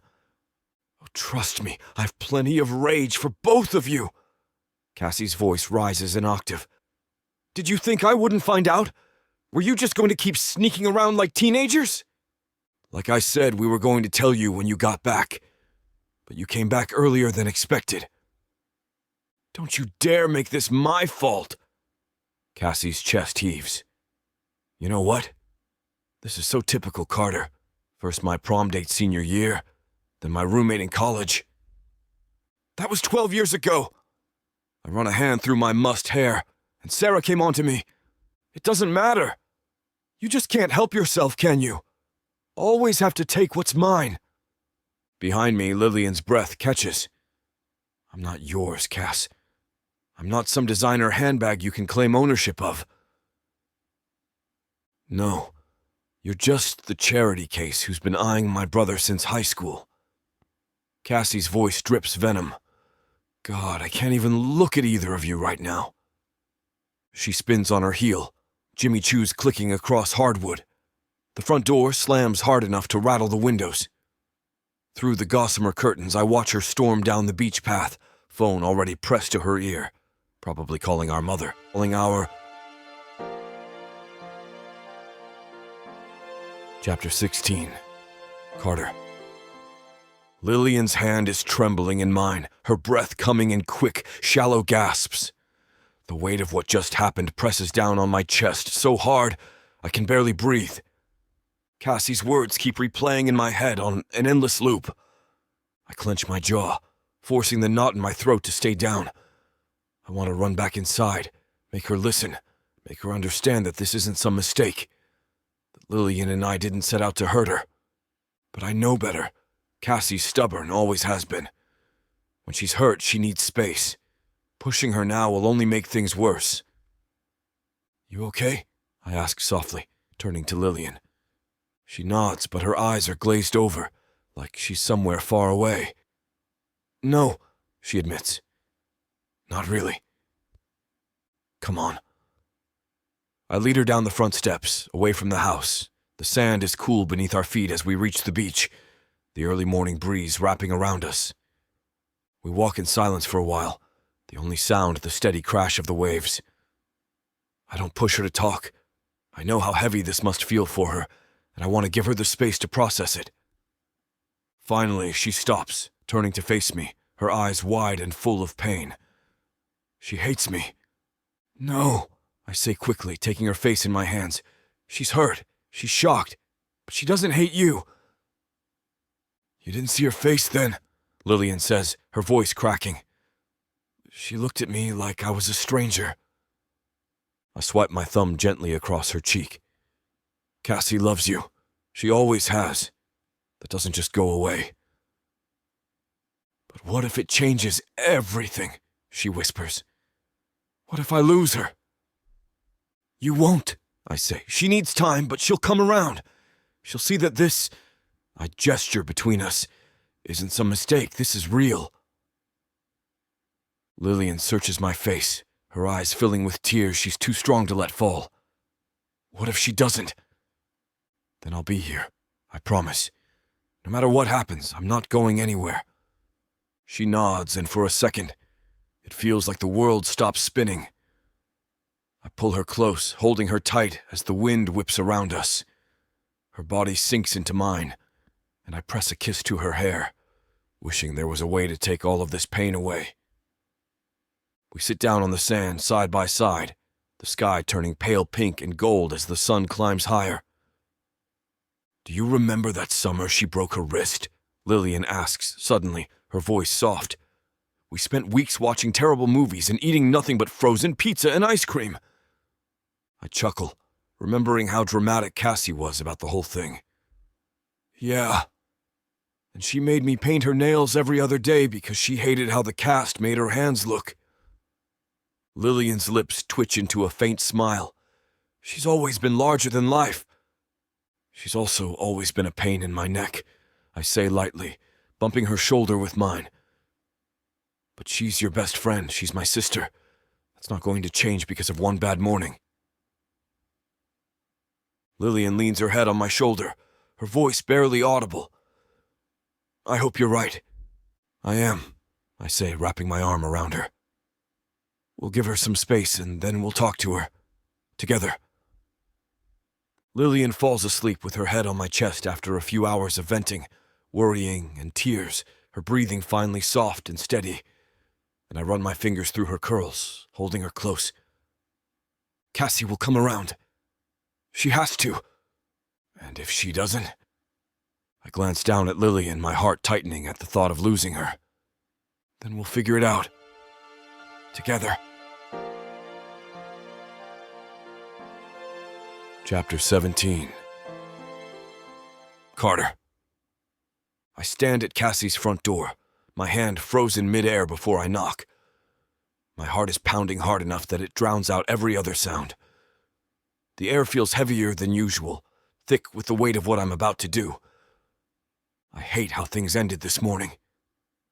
The shock on Cassie's face, the betrayal in her voice. I can still see it every time I close my eyes, and it twists my stomach into knots. But I'm done running from it. This can't end like that. Cassie deserves more than silence. And Lillian, she deserves someone willing to fight for her. So here I am. I raise my hand and knock 3 times, the sound echoing louder than I expect. For a moment, there's nothing. No footsteps, no shuffling on the other side. I'm just about to knock again when the door swings open. Cassie stands in the doorway, her arms crossed over her chest, her face carefully blank. She's in leggings and a faded sweatshirt, her hair pulled back in a loose bun, but she still looks as intimidating as ever. Carter. Her tone is flat, clipped. What do you want? I need to talk to you, I say, keeping my voice steady. Can I come in? She hesitates, her eyes narrowing just slightly before she steps back and gestures for me to enter. The house feels colder than usual, sterile even, as if it's bracing for the fight that's about to happen. Say what you need to say, Cassie says, leaning against the back of the couch, arms still folded tightly across her chest. I'm listening. I've replayed this conversation in my head 100 times, but now that I'm here, everything feels messier, harder to put into words. You have every right to be angry, I start, meeting her gaze head on. We should have told you sooner. You didn't deserve to find out the way you did. Her jaw tightens, but she doesn't say anything, so I keep going. But what's happening between me and Lillian? It's real. This isn't some fling or a temporary thing that's going to fizzle out. I care about her, Cass. More than I've ever cared about anyone. Cassie's eyes flicker for a second, something soft and vulnerable flashing across her face before she hardens again. You care about her? You care about her, so you decided to sneak around behind my back? It wasn't like that, I say, my voice rising just slightly. We didn't plan for this to happen. It just did. And yeah, we screwed up by not telling you, but that doesn't change how I feel about her. How you feel. Cassie scoffs, pushing off the couch and pacing the room. God, Carter, do you even realize what you've done? She's my best friend. My best friend. You've put me in the middle of something I never asked to be a part of. I know, I say, taking a step toward her. And I'm sorry for that. But this isn't just about you, Cassie. It's about me and Lillian, too. She stops pacing, her eyes locking onto mine. And what? You're in love with her? The question hangs in the air, heavy and loaded. Yeah, I say. I am. I love her, I continue, my heart pounding. And I'm not walking away from that. I can't. Her eyes soften just slightly, but there's still a war waging behind them. Carter, I know it's messy, I say, my voice lowering. I know it's not what you expected or wanted, but I'm asking you to trust me on this. To trust that what Lillian and I have is real. Cassie's pacing in front of me, arms crossed tightly over her chest, her brow furrowed. You really think this is a good idea, Carter? She finally asks, stopping mid-step. Her voice isn't as sharp as before, but it's still guarded, laced with that older sister protectiveness she's always wielded like a shield. I mean, have you even thought this through? I hold her gaze, my voice steady. I've thought about nothing else since it started. She studies me for a moment, her eyes narrowing like she's searching for a crack in my armor. This isn't just some passing thing for you, is it? No, I say, without hesitation. It's not. I love her, Cass. I'm not backing down from this. I don't flinch. This isn't a fight I'm willing to lose. Cassie sighs, running a hand through her hair as she sinks onto the edge of the couch. You're really serious about her. Dead serious, I reply, stepping closer. And I get it. You're worried. You think I'm going to hurt her, or that we'll screw this up somehow. But you know me, Cass.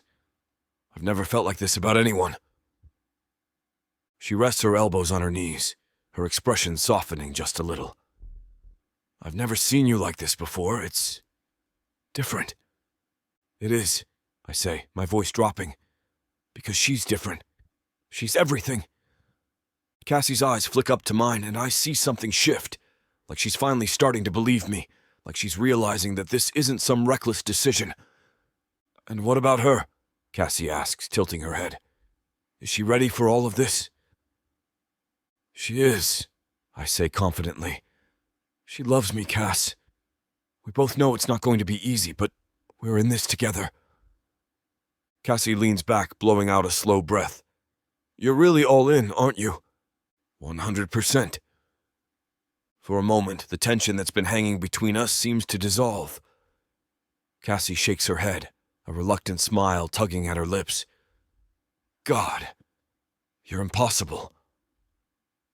Comes with the territory, I say, crossing my arms. I'm stubborn as hell. You know that. Unfortunately, I do. She laughs softly, the sound light but genuine, and I feel the weight on my chest start to ease. You don't have to like it, I add, but you do have to accept it. Cassie rolls her eyes, but the fight is gone from her expression. Fine. I accept it. For now. That's all I'm asking, I say, my shoulders relaxing. When I leave Cassie's house, the air feels lighter, the sky stretching out wide and open above me. Lillian is waiting for me back at my place, curled up with a book in her lap. She looks up when I walk in, her eyes widening slightly, and I can see the question on her face before she even says it. How did it go? I cross the room in 2 strides, pulling her to her feet and wrapping her in my arms. It's not perfect, I murmur into her hair, but it's a start. Her body relaxes against mine, and I feel her exhale, long and slow. She's okay? She will be, I promise. She's stubborn, but she's not stupid. She knows how much this means to me. To us. Lillian steps back just enough to look up at me, her eyes soft and full of something that makes my heart tighten. I'm glad. I brush a curl from her face, my hand lingering on her cheek. I mean it, Lil. I'm not going anywhere, not now, not ever. Just like that, everything clicks into place. The day passes with us, wrapped up in each other, the world outside fading into nothing. Every glance, every touch, feels like a new beginning, something stronger and deeper than I ever thought possible. Later, as the sun dips below the horizon, we sit on the deck, watching the sky turn shades of pink and orange. Lillian's head rests on my shoulder, her fingers laced with mine, and I know this is exactly where I'm supposed to be. Think we'll survive this? She asks softly. I press a kiss to her temple, my heart swelling with something too big for words. We'll be fine. She smiles, her body melting into mine. I finally believe it. We'll be fine. We'll be more than fine. We'll get through this. Chapter 18. Lillian, I'm standing in the kitchen barefoot, sipping on coffee that's already gone lukewarm, staring out at the ocean without really seeing it. The sky is clear, the water calm, and everything feels far too peaceful compared to the storm that's been brewing in my chest since the blow-up with Cassie. I hate the limbo we're in, the not knowing, the waiting for something to happen, for the fallout to finally settle. Cassie and I haven't talked since she walked out of her bedroom and found me in bed with her brother. The memory still makes my stomach twist with guilt. I tell myself to stop replaying it in my head, but it clings to me like salt in the air, impossible to shake off. The knock on the front door nearly makes me spill my coffee. My heart jumps, and for a split second, I think it's Carter coming back. He left earlier to run errands, but the way my heart speeds up tells me I was hoping it was him. I need him right now. His steady calm, his unwavering certainty that we'll get through this. But when I open the door, it's not Carter. It's Cassie. I freeze, my fingers tightening around the mug, my pulse hammering in my ears. She looks different. Tired maybe, or just softer around the edges. "Hey," she says finally, her voice quiet but steady. "Hey," I whisper back, unsure where this is going. "Can I come in?" she asks, glancing past me into the house. I step aside, nodding. Of course. Cassie walks in, her movement slower than usual, like she's still figuring out what she's doing here. She stops in the middle of the living room, turning to face me, and I brace myself for whatever's coming next. But what comes next isn't what I expected. "I'm sorry," she says, her eyes locking onto mine. For how I reacted. For everything. I'm sure I heard her wrong. "What?" Cassie exhales, running a hand through her hair. "Look, finding you and Carter like that, it caught me off guard. I didn't know how to process it, so I lashed out. And that wasn't fair to you. Or to him." I blink, trying to wrap my head around her words. "Cassie, you had every right to be upset. I should have told you." "Yeah, you should have," she cuts in, but there's no heat in her voice, just a hint of something softer. "But I also should have handled it better. I mean, you're my best friend and Carter's my brother. I should have trusted that you both knew what you were doing." The weight pressing on my chest starts to loosen, just a little. "I didn't want to hurt you," I say, my voice trembling. "I've been terrified of losing you." Cassie's face softens, and she steps closer, wrapping her arms around me in a hug that feels long overdue. "You're not going to lose me," she whispers. "I'm mad, yeah. But I love you too much to let this ruin everything." A tear slips down my cheek, and I let out a shaky laugh, holding her tighter. "I love you too." We stand there for a moment, tangled up in old memories and unspoken apologies, and it feels like the ground beneath me is steady again. When we pull back, Cassie gives me a small sheepish smile. "So, how serious are you two?" A nervous laugh bubbles out of me, and I wipe at my face. "Pretty serious." "Like serious," she asks, raising an eyebrow. "Yeah," I admit, my voice steady. "He's not just some summer fling. He's everything." Cassie studies me for a second, her eyes narrowing in that way she always does when she's trying to figure something out. "I never thought I'd say this, but you and Carter kind of make sense." "Yeah?" I ask, my heart swelling a little. "Yeah," she says with a laugh, in a weird I'm gonna need time to get used to it kind of way. But yeah. Relief floods through me, and I feel the tension in my shoulders finally start to ease. "Thank you," I say softly, "for being okay with this. For being you." Cassie waves me off, but I can see the emotion flickering in her eyes. "Don't get all mushy on me now," she teases. "I'm still getting used to the idea of my best friend and my brother being a thing." "Fair enough," I say with a grin. "But you'll get used to it." Cassie rolls her eyes, but there's warmth behind it. "I'll try." We settle onto the couch, falling into the kind of easy conversation that we've always had. It feels lighter now, the air no longer weighed down with tension and secrets. "So, what's it like?" Cassie asks after a while, her eyes sparkling with mischief. "Dating Carter, I mean." I laugh, leaning back against the cushions. "Complicated, infuriating, amazing." "Yeah, that sounds about right," she says with a chuckle. He's lucky to have you, you know. We're lucky to have each other, I say, my voice soft but sure. Cassie nods, a small smile playing on her lips. I think you're right.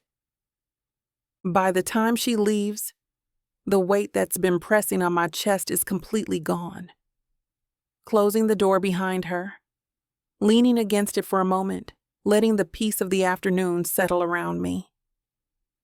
When Carter comes home a little while later, his eyes immediately find mine, and I can see the question there, the quiet concern. How did it go? He asks, stepping closer. Better than I expected, I say, hugging him. She apologized. We talked. I think we're going to be okay. Carter exhales, his body relaxing against mine. Told you we'd figure it out. You did, I murmur, resting my head on his chest. The world is quiet and still around us, and I realize that everything is exactly where it should be. Chapter 19. Carter. The house is buzzing with energy. Laughter spilling out into the warm night air as friends and family fill every corner of Cassie's living room. Twinkling string lights hang from the ceiling, casting a soft glow that makes everything feel a little more magical, a little less real. I lean against the kitchen doorway, watching Lillian from across the room. She's talking with Cassie and a few of her friends, her face lit up with that effortless joy that pulls people in without them even realizing it. She catches my eye for a second, and something passes between us. Silent, steady, unbreakable. Cassie called this party a fresh start, a way to celebrate us, to let the world know that we're not hiding anymore. And for the first time since everything blew up, I feel like we're on solid ground again. No more secrets, no more tiptoeing around, just us. You look happy, Cassie says, sliding up next to me with a glass of wine in hand. I raise an eyebrow at her. You mean you're not here to interrogate me again? She chuckles, nudging my shoulder. I figured I'd give you a break, at least for tonight. How generous of you, I say dryly, but my smile betrays me. Cassie sips her wine, watching Lillian with that protective, big sister look she always gets when she's quietly assessing someone's intentions. You know, she says after a beat, I wasn't sure about this at first. About you and her. I'm aware, I say, crossing my arms. Kinda hard to miss when you were throwing stuff at my head. But seeing how happy she is, Cassie trails off, her eyes softening. It makes sense. You make sense together? The knot that's been sitting in my chest for weeks loosens just a little more. Thanks for saying that. It means a lot. Cassie smirks. Don't get too comfortable. If you screw this up, I'll still kill you. Noted, I say with a laugh. But her words sit warm in my chest. The night stretches on, the party settling into that easy rhythm that happens when everyone's had just enough wine and good conversation to lose track of time. Lillian makes her way toward me, her smile widening as she closes the distance between us. Hey, stranger, she teases, slipping her hand into mine. You've been hiding in the kitchen too long. Just waiting for you to rescue me, I say, pulling her a little closer. Her eyes sparkle, her thumb brushing my hand. Consider yourself rescued. We stand there for a moment, the noise around us fading into the background. It's so simple, just us standing in a crowded room, but it feels like everything. I can't believe Cassie did all this, Lillian says softly, glancing around. For us? Yeah, I say, my voice just as quiet. She's surprising like that. Lillian's eyes flick back to mine, and the warmth in them makes my pulse quicken. I feel like we've been holding our breath for weeks, and now we can just be. I tighten my grip on her hand, leaning in so my voice is just for her. We're free, Lil. No more hiding, no more waiting for the other shoe to drop. Her breath hitches and she nods. It feels good. It feels perfect. Later, the crowd thins out and we end up outside on the back deck. The air cool and salty. The sound of the waves crashing against the shore fills the silence between us, but it's not uncomfortable. It's the kind of silence that feels easy, like it's been waiting for us all along. Lillian leans against the railing, her hair catching the moonlight, her eyes bright and full of something I can't quite name. "What are you thinking?" I ask, stepping closer. She tilts her head, considering me. "That I've never felt this right. Like everything's exactly where it's supposed to be." My heart tightens and I reach out, brushing a curl behind her ear. "I've never felt that either. Not until you. You're it for me," I say. "I don't care how messy it gets or how many people think we're crazy. You're it." Lillian's eyes fill with something soft and endless, and she steps closer, her hands resting on my chest.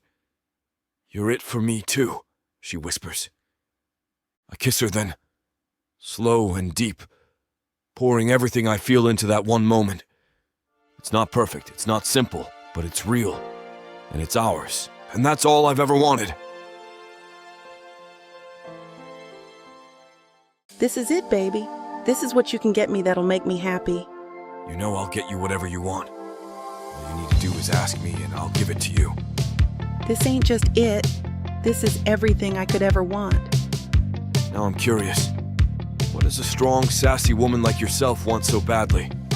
Baby, you know what I want? I can't wait to hear. The Big Baddie bundle from Tyla Walker. It has everything I need. 20 ebooks with over 1 million words of sassy romance and spice that'll keep you on your toes. 10 audiobooks containing over 60 hours of that seductive voice telling me naughty things all night long. You don't need an audiobook for that, baby. Right here. You may be fine and all, but no one tells it like the way Miss Tyla does. And I need her in my life. The Big Baddie bundle is everything you need, and you can get it for 80% off. Go to TylaWalker.com to browse the bundles that earn you the best deals. It's time you treat yourself, because you deserve it. Escape your life with Miss Tyla.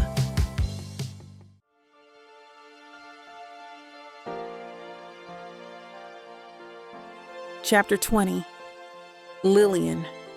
The deck lights glow softly, wrapping the party in a golden haze, casting a warm shimmer over everything: the house, the ocean, the people I love. There's a hum in the air, a kind of magic that settles deep in my chest. It feels like the universe is finally breathing out, easing the tension that's been sitting between me and Cassie, me and Carter, me and myself.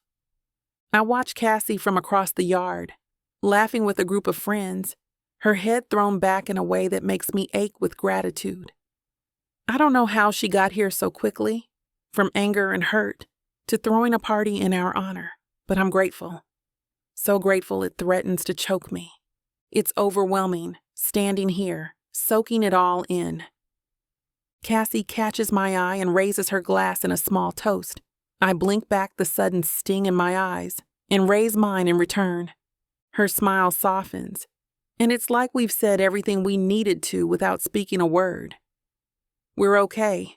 Not perfect, but okay. And for now, that's enough.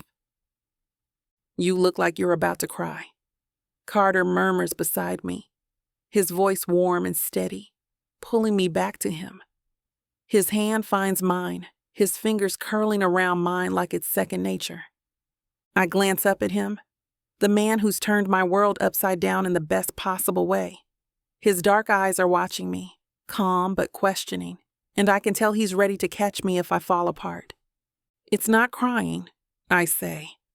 It's just a lot. He steps closer, his body warm and solid next to mine. Good a lot? I nod, swallowing hard. Yeah, really good a lot. He squeezes my hand, his thumb brushing slow circles against my skin, grounding me. Take your time, he says softly. You don't have to explain it. Just feel it. And I do. I close my eyes for a second, breathing in the salty air, the hum of conversation around me, the steady pulse of Carter beside me. This is what it feels like to belong somewhere, to stand on solid ground after years of floating. I've always known I cared about him, that there was something between us that went deeper than we were ready to admit.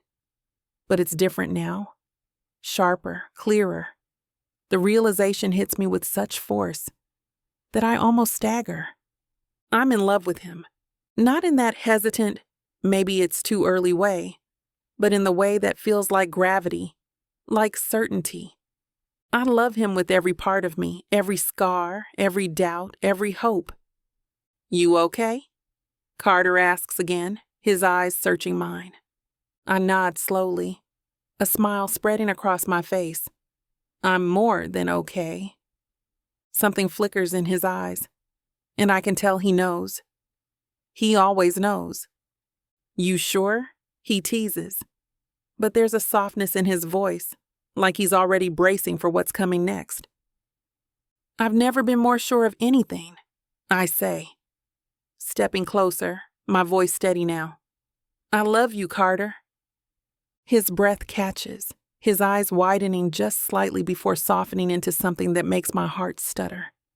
He pulls me against him, his arms wrapping around me like he's afraid I might disappear. Say it again, he whispers, his lips brushing against my ear. I love you, I repeat, my voice stronger this time. I love you so much it scares me. His chest rises and falls against mine, and then he kisses me, slow and deep, like he's pouring every word he can't say into that one moment. The world tilts, and for a second it's just us. When he pulls back, his forehead rests against mine, his breath warm and ragged. I love you too, he murmurs, his voice thick with emotion. More than I ever thought I could love anyone. Tears prick my eyes, and this time I don't bother holding them back. Carter, I whisper, my voice breaking. Thank you for not giving up on me. On us. He cups my face in his hands, his eyes locking onto mine. There was never a world where I'd give up on you, Lil. A laugh bubbles out of me, soft and shaky, and I press a kiss to his lips, savoring the taste of him, the way he holds me like I'm something worth holding on to. Cassie joins us eventually, her eyes bright with mischief as she plops down in the chair next to us. You two look disgustingly happy, she says, crossing her legs. It's nauseating. Thanks, Carter says dryly, sliding an arm around my shoulders. Means a lot. Cassie rolls her eyes, but her smile gives her away. I'm happy for you, she says softly. Really, I wouldn't have thrown this party if I wasn't. I reach for her hand, squeezing it gently. Thank you. For everything. Don't thank me yet, Cassie says with a smirk. Wait until I give my speech. You're giving a speech? Carter asks, raising an eyebrow. Cassie grins. Oh, absolutely. You didn't think I'd let you two off that easy, did you? I laugh, leaning into Carter's side. Everything feels light, easy, exactly as it should be. Later, when the party winds down and the house falls quiet, Carter and I stand on the beach, the stars reflecting off the water like glitter. I meant what I said earlier, I tell him, my voice steady. I love you. I'm all in, no matter what comes next. He pulls me close, his hand slipping around my waist. We've got this, he whispers, kissing my forehead.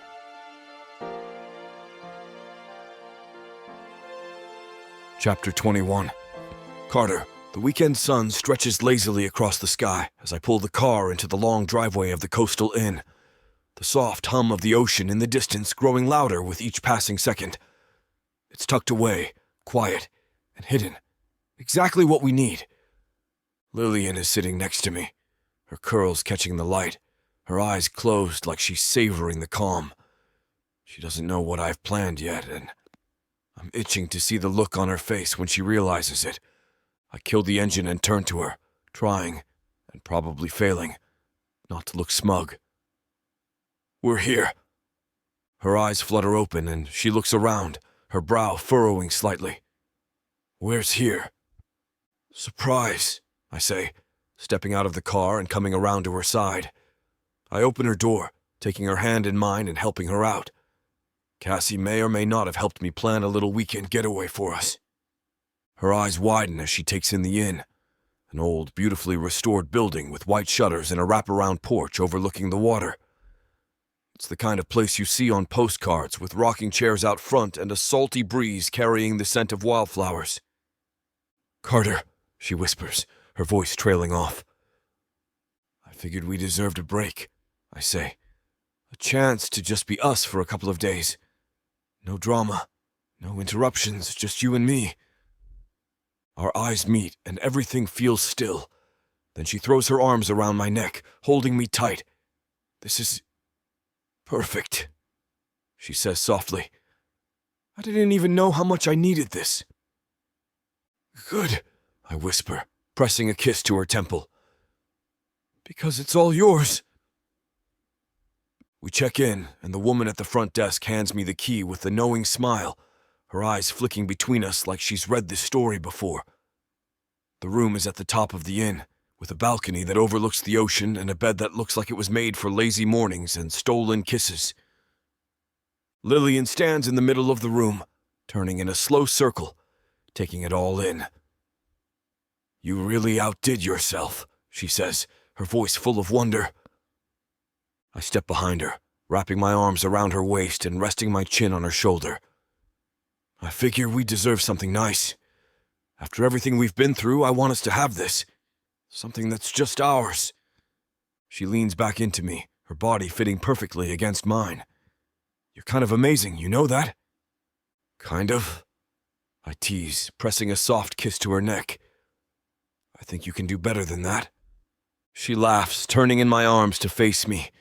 Her hands rest on my chest, her touch warm and steady. "Fine. You're completely amazing." "That's more like it," I murmur, capturing her lips in a slow, lingering kiss. Later, we find ourselves on the beach, the sand cool beneath our feet as we walk along the shoreline. The sun is just starting to set, casting the sky in shades of pink and orange, the water shimmering like glass. "You know," Lillian says, her voice thoughtful, "I used to dream about doing stuff like this. Little getaways, lazy weekends by the water. It always felt like something other people got to have, not me." I stop walking, turning to face her. "Well, this is yours now," I say. "Whatever you want, Lil. This life, this future, it's all yours." Her eyes fill with something soft, something that makes my chest ache in the best way. "It still surprises me sometimes," she admits, her fingers brushing over mine. "How easy it is to be with you, how right it feels." "That's because it is right," I say, pulling her closer. "We were always meant to find each other even if it took a while to get here." Her breath hitches, and for a second, I swear the world slows down. "I love you," she whispers. "I love you too," I say, my voice rough with emotion. "More than you'll ever know." We spend the evening curled up on the balcony, a bottle of wine between us, talking about everything and nothing. The stars come out one by one, dotting the sky like a map of possibilities, and I feel lighter than I have in years. Lillian leans her head on my shoulder, her voice soft and sleepy. "What happens after this weekend?" I glance down at her, brushing a kiss against her hair. "We go home. We figure out what's next." "I like that." "Me too," I say, tightening my hold on her. When we finally make our way back inside, the room is bathed in soft light from the lamp by the bed. "Come here," she whispers, taking my hand and leading me to the bed. The second her fingers brush the button of my shirt, the room tilts. Electricity crackles where her palm skims my stomach. I trap her wrist, breathing ragged. "You sure you don't want more wine? A foot rub? Heavy discussion about—" Her laugh curls around me as she pops the button free. "Bold of you to think talking's still an option." And that's where we're going to put a pause on pleasure. It Looks like the rest of this chapter is just too naughty to put on the air. As much as we'd love to share every little detail, we've got to stick to this platform's guidelines to keep these free audiobooks coming. They've got some rules about what we can show, and we wouldn't want to risk losing the chance to bring you more content. As frustrating as it is to build the tension only to be interrupted, Miss Tyla always knows how to make it up to you. You can find the full, uncut scene over at TylaWalker.com. With an entire library of unabridged audiobooks and ebooks, Miss Tyla's collection is waiting for you. And if you use code SAVE40, you'll get 40% off any digital product, even on bundles that are already discounted. So don't let the fun stop here. Head over to TylaWalker.com and treat yourself with Miss Tyla. We both collapse beside each other, the sheets damp and twisted. Her laughter puffs against my collarbone. "Still think you're kind of amazing?" she mumbles. I trace the shell of her ear. "Wake me in 20. I'll upgrade to life-ruiningly spectacular." Her snort warms my skin. "Cocky bastard.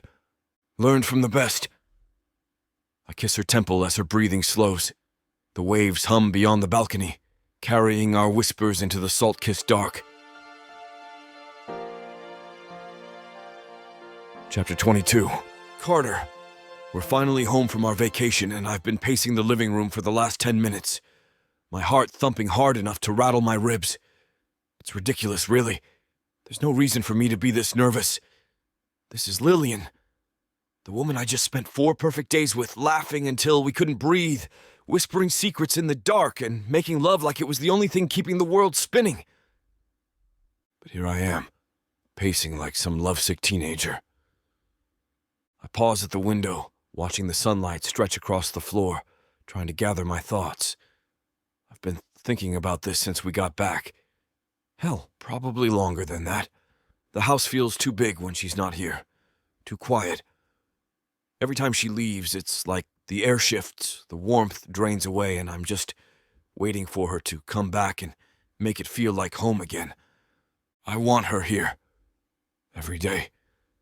I hear her footsteps before I see her, soft and familiar, the front door clicking shut behind her.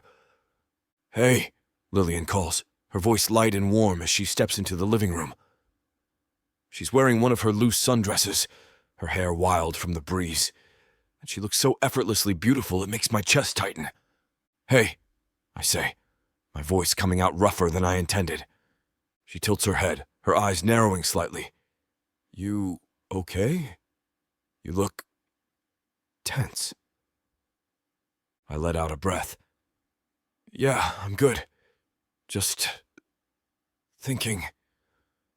Her brow furrows and she steps closer, her hand resting lightly on my arm. "About what?" I take her hand, guiding her to the couch and sitting down beside her.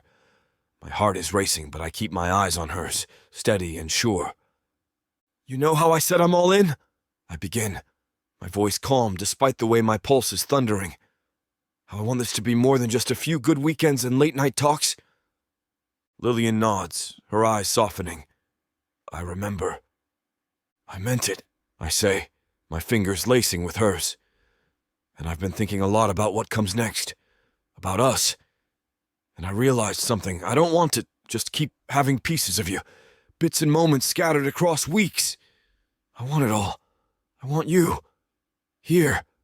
With me. I'm asking you to move in with me," I continue, my voice dropping to a whisper. "I want you to wake up here every morning. I want to come home to you every night. I want this house to feel like ours, not just mine." For a moment, she doesn't say anything, her lips parted slightly, her eyes searching mine. You want me to live with you?" she finally asks. "Yeah," I say, my grip on her hand tightening just slightly. "I can't imagine it any other way." Her eyes shimmer and she lets out a soft laugh, the sound shaky and full of emotion. "Carter, that's big." "I know," I say, my voice steady. "But this thing between us, it's already big. It's everything. I'm not scared of big." Her gaze drops to our hands, her thumb brushing slowly over mine. "I'm not scared of big either," she says softly. I've never done this before. Neither have I admit. But I want to do it with you. A slow smile spreads across her face, and my chest tightens at the sight of it. Okay, she whispers. Let's do it. For a second, I'm sure I misheard her. Yeah? Yeah, she says, her eyes shining. I want this too. I want us. I'm just a little nervous, but excited. Relief washes over me, and I hold her tight against me.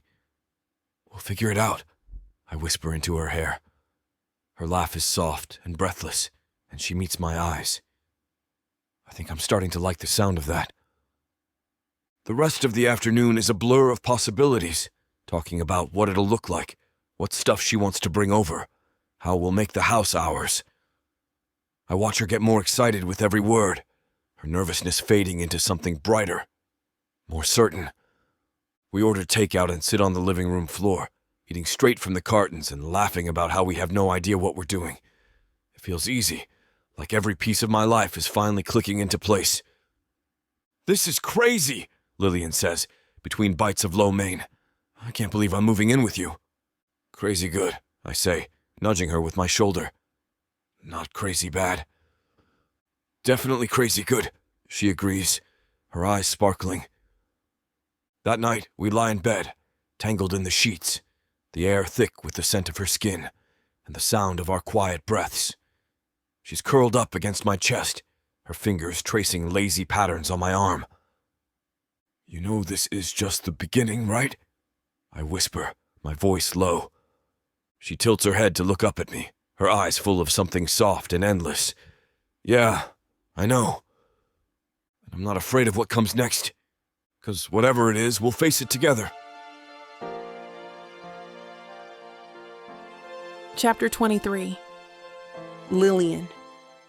The last box hits the floor with a thud, and I stand in the middle of the living room, my hands on my hips, surveying the organized chaos around me.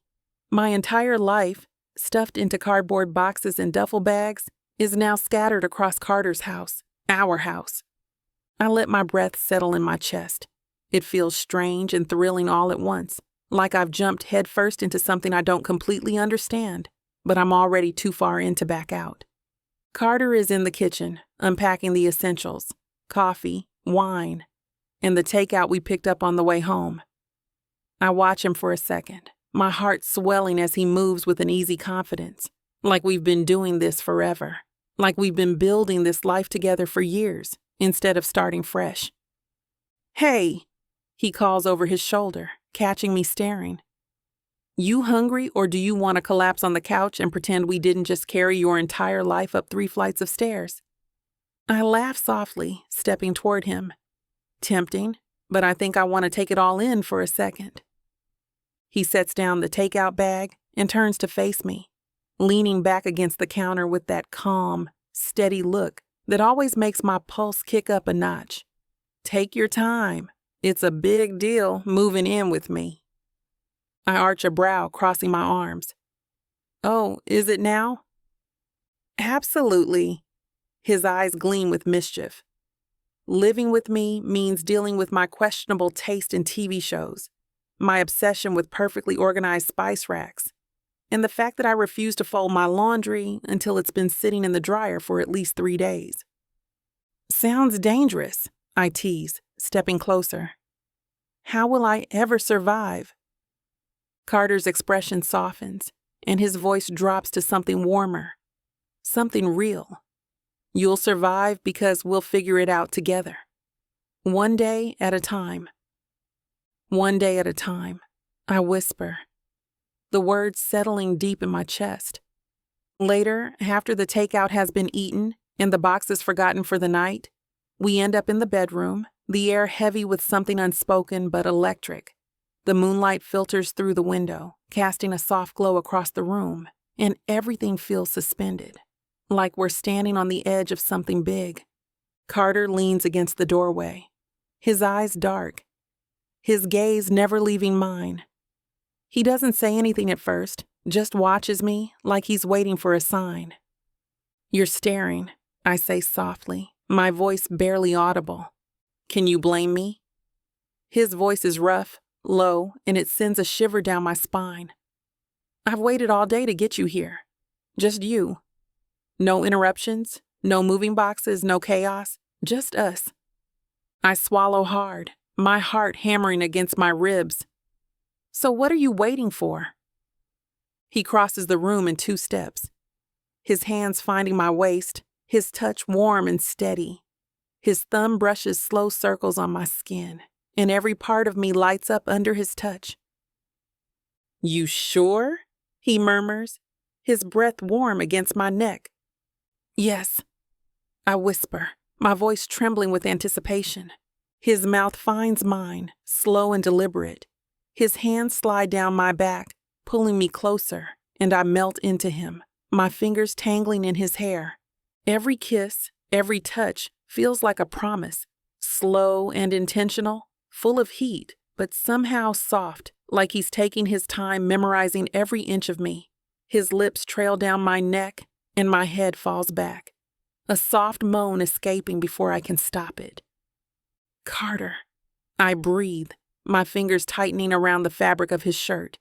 He pulls back just enough to meet my eyes, his breath ragged. Say my name again, he murmurs, his voice rough with need. Carter. This time it's stronger, more sure, and his eyes darken in response. I hate to put a stop to a good time, but it looks like we've hit this platform's limit for spiciness. This platform's got some rules we have to play by if we want to keep giving you these stories for free. And trust me, this scene isn't something you want to miss. While we can't get into all the details here, you can still dive into the full, uncut version at tylawalker.com. Miss Tyla has an entire collection of unabridged audiobooks and ebooks waiting for you. And the best part? You can treat yourself with 40% off when you use the code SAVE40. That's right. You'll save on any digital product, even bundles that are already discounted. Miss Tyla would never let anyone feel the kind of disappointment you must be feeling right now. So why wait? Treat yourself with Miss Tyla.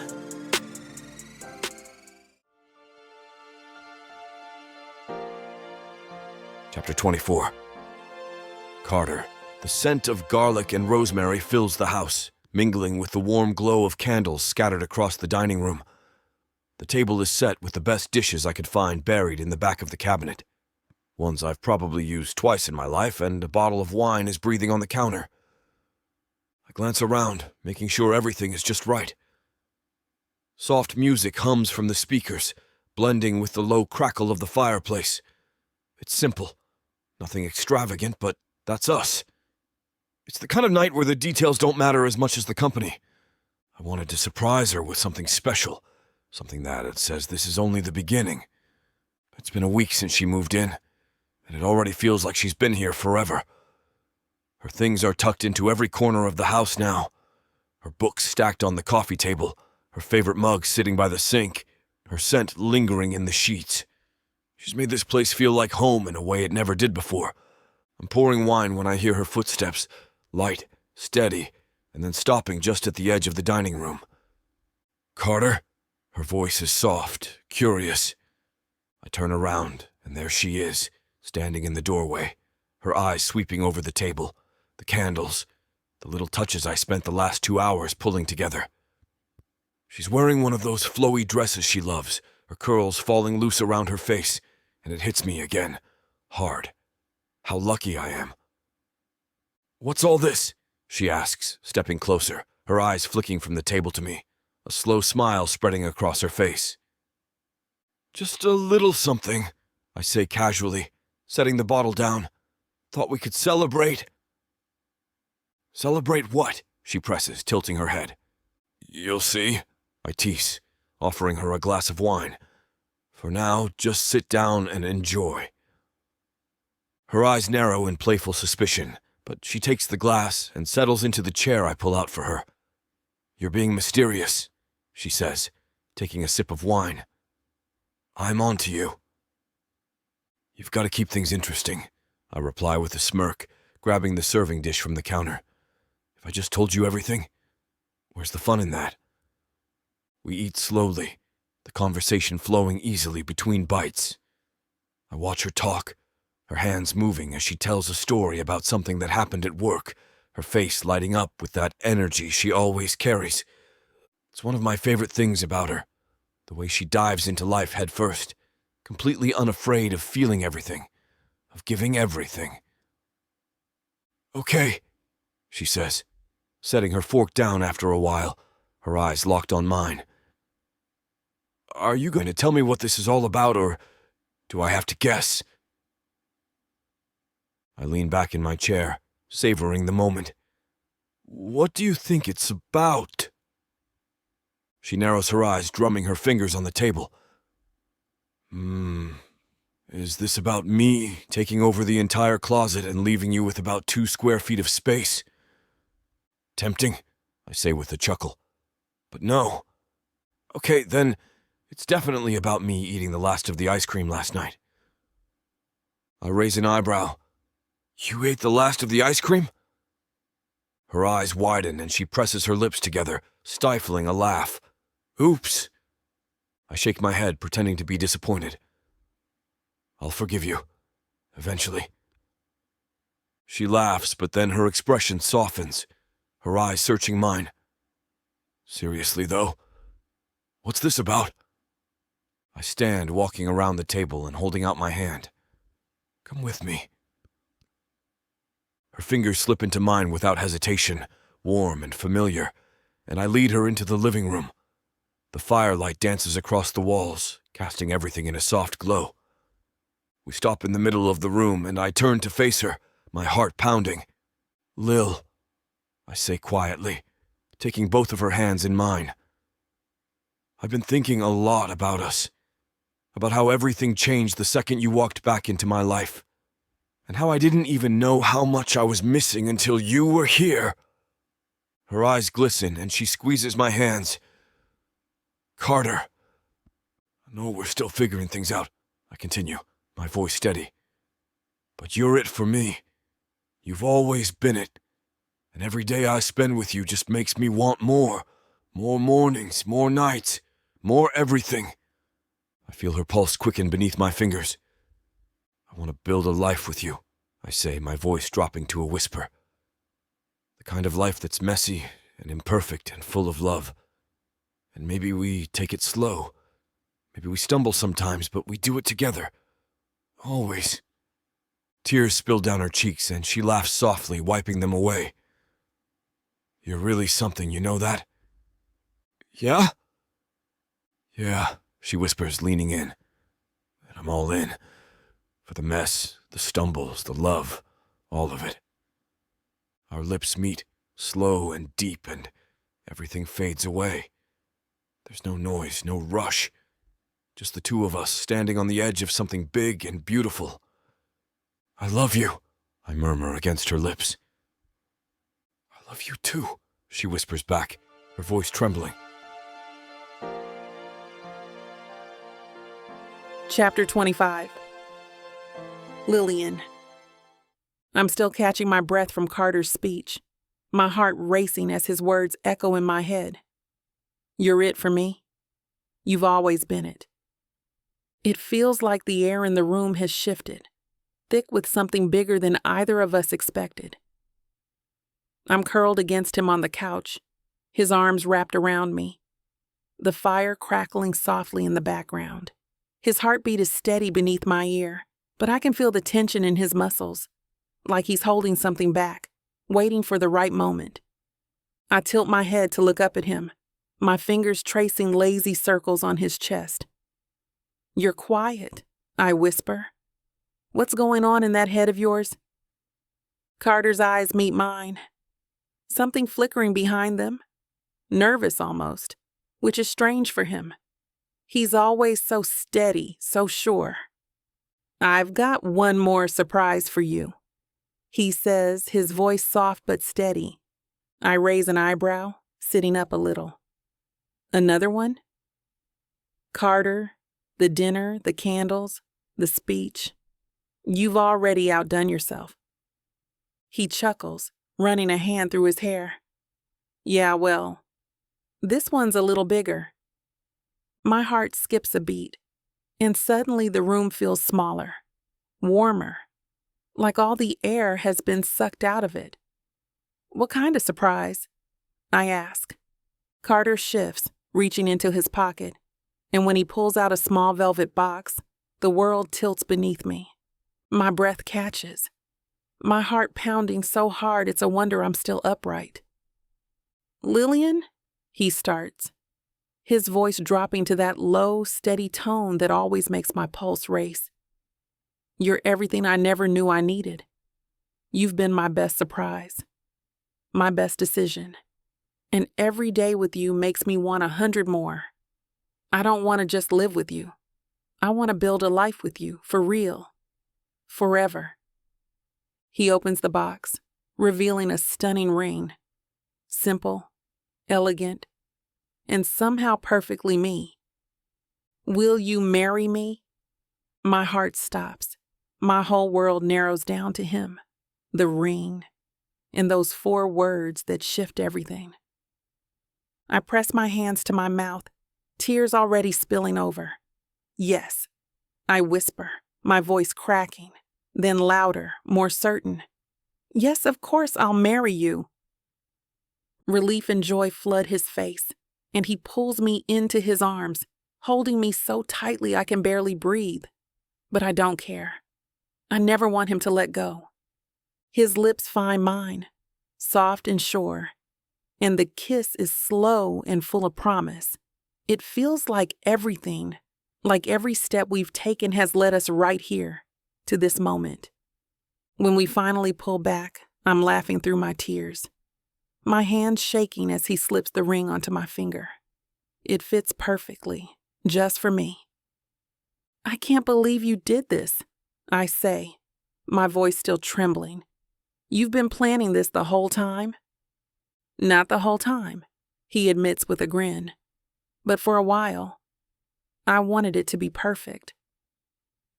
You nailed it, I whisper, staring at the ring, my heart so full I can barely contain it.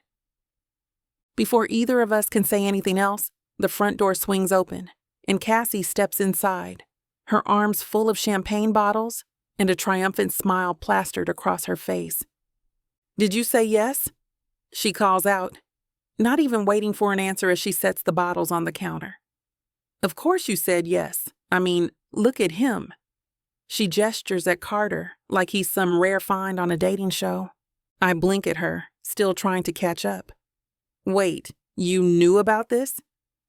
Cassie raises an eyebrow, popping the cork on the first bottle. Knew about it? I helped plan it. Who do you think picked out the ring? Carter chuckles, rubbing the back of his neck. She's been my partner in crime for this whole thing. Couldn't have done it without her. I look between them, my heart swelling even more. Cassie. She walks over, handing me a glass of champagne and giving me that knowing big sister look. You make him happy, Lil. Happier than I've ever seen him. So yeah, I helped. Because you two deserve this. Tears well up again and I hug her, my voice breaking. Thank you. For everything. Just don't make me wear some hideous bridesmaid dress, and we'll call it even, she teases. But her eyes are glassy too. The rest of the night is a blur of champagne and laughter. The 3 of us toasting to new beginnings and making plans for what's next. It feels like a dream, one of those moments you know you'll remember forever. Every detail etched into your mind. Later, after Cassie leaves and the house falls quiet again, Carter and I curl up on the couch, my head resting on his shoulder. I stare at the ring, turning it slowly in the firelight, still trying to believe it's real. You're mine now, Carter whispers, kissing my temple. I've always been yours, I whisper back, my voice steady. His arms tighten around me and I close my eyes, letting the warmth of the moment sink into my bones. This is it. The beginning of everything, and I can't wait for what comes next.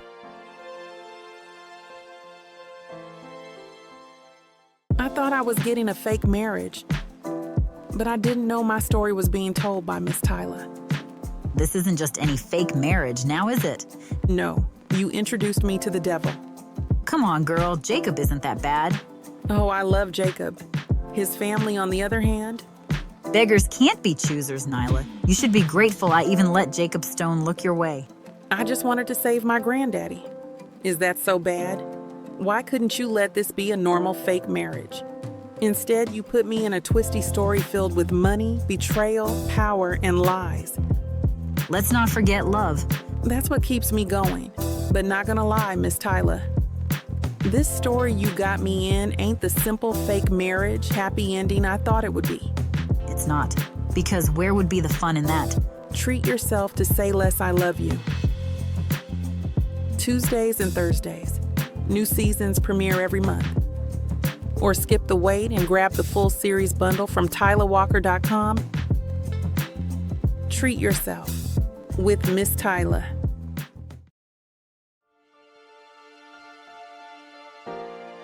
Chapter 26, Lillian.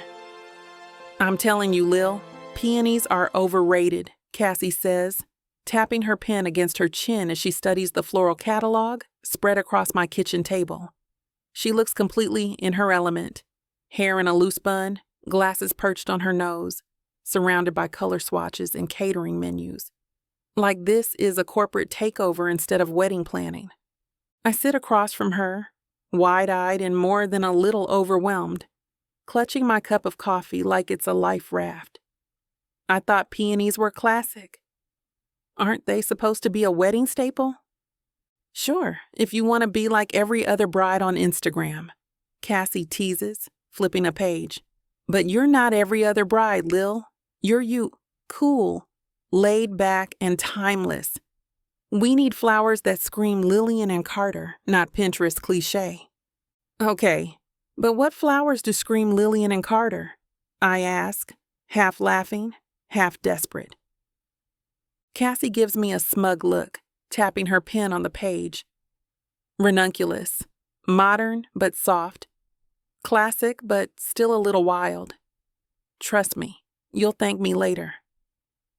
I stare at the picture of the delicate layered flowers, and I have to admit they're gorgeous.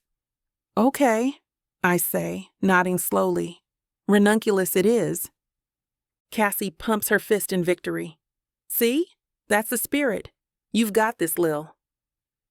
The truth is, I'm excited. I really am. But the whole wedding planning process feels bigger than I expected.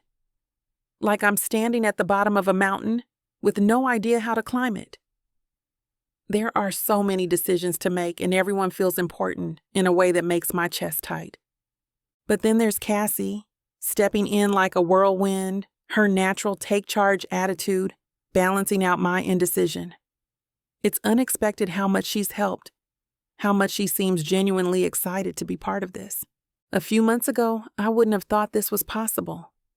Cassie's sitting here, laughing and planning my wedding to her brother. But here she is, helping me pick flowers and talking me down from every potential meltdown before it happens. It's more than I ever could have asked for. I have to admit, I say, leaning back in my chair as we move on to the catering options. You're a pro at this. Cassie smirks, pushing her glasses up her nose. I've been to a lot of weddings. I know what works and what doesn't. I'm just glad you're on my side, I say softly, my voice dipping. I didn't think you'd want to be part of this. Not after everything. Her face softens, and she reaches across the table, covering my hand with hers. Lil, that's ancient history.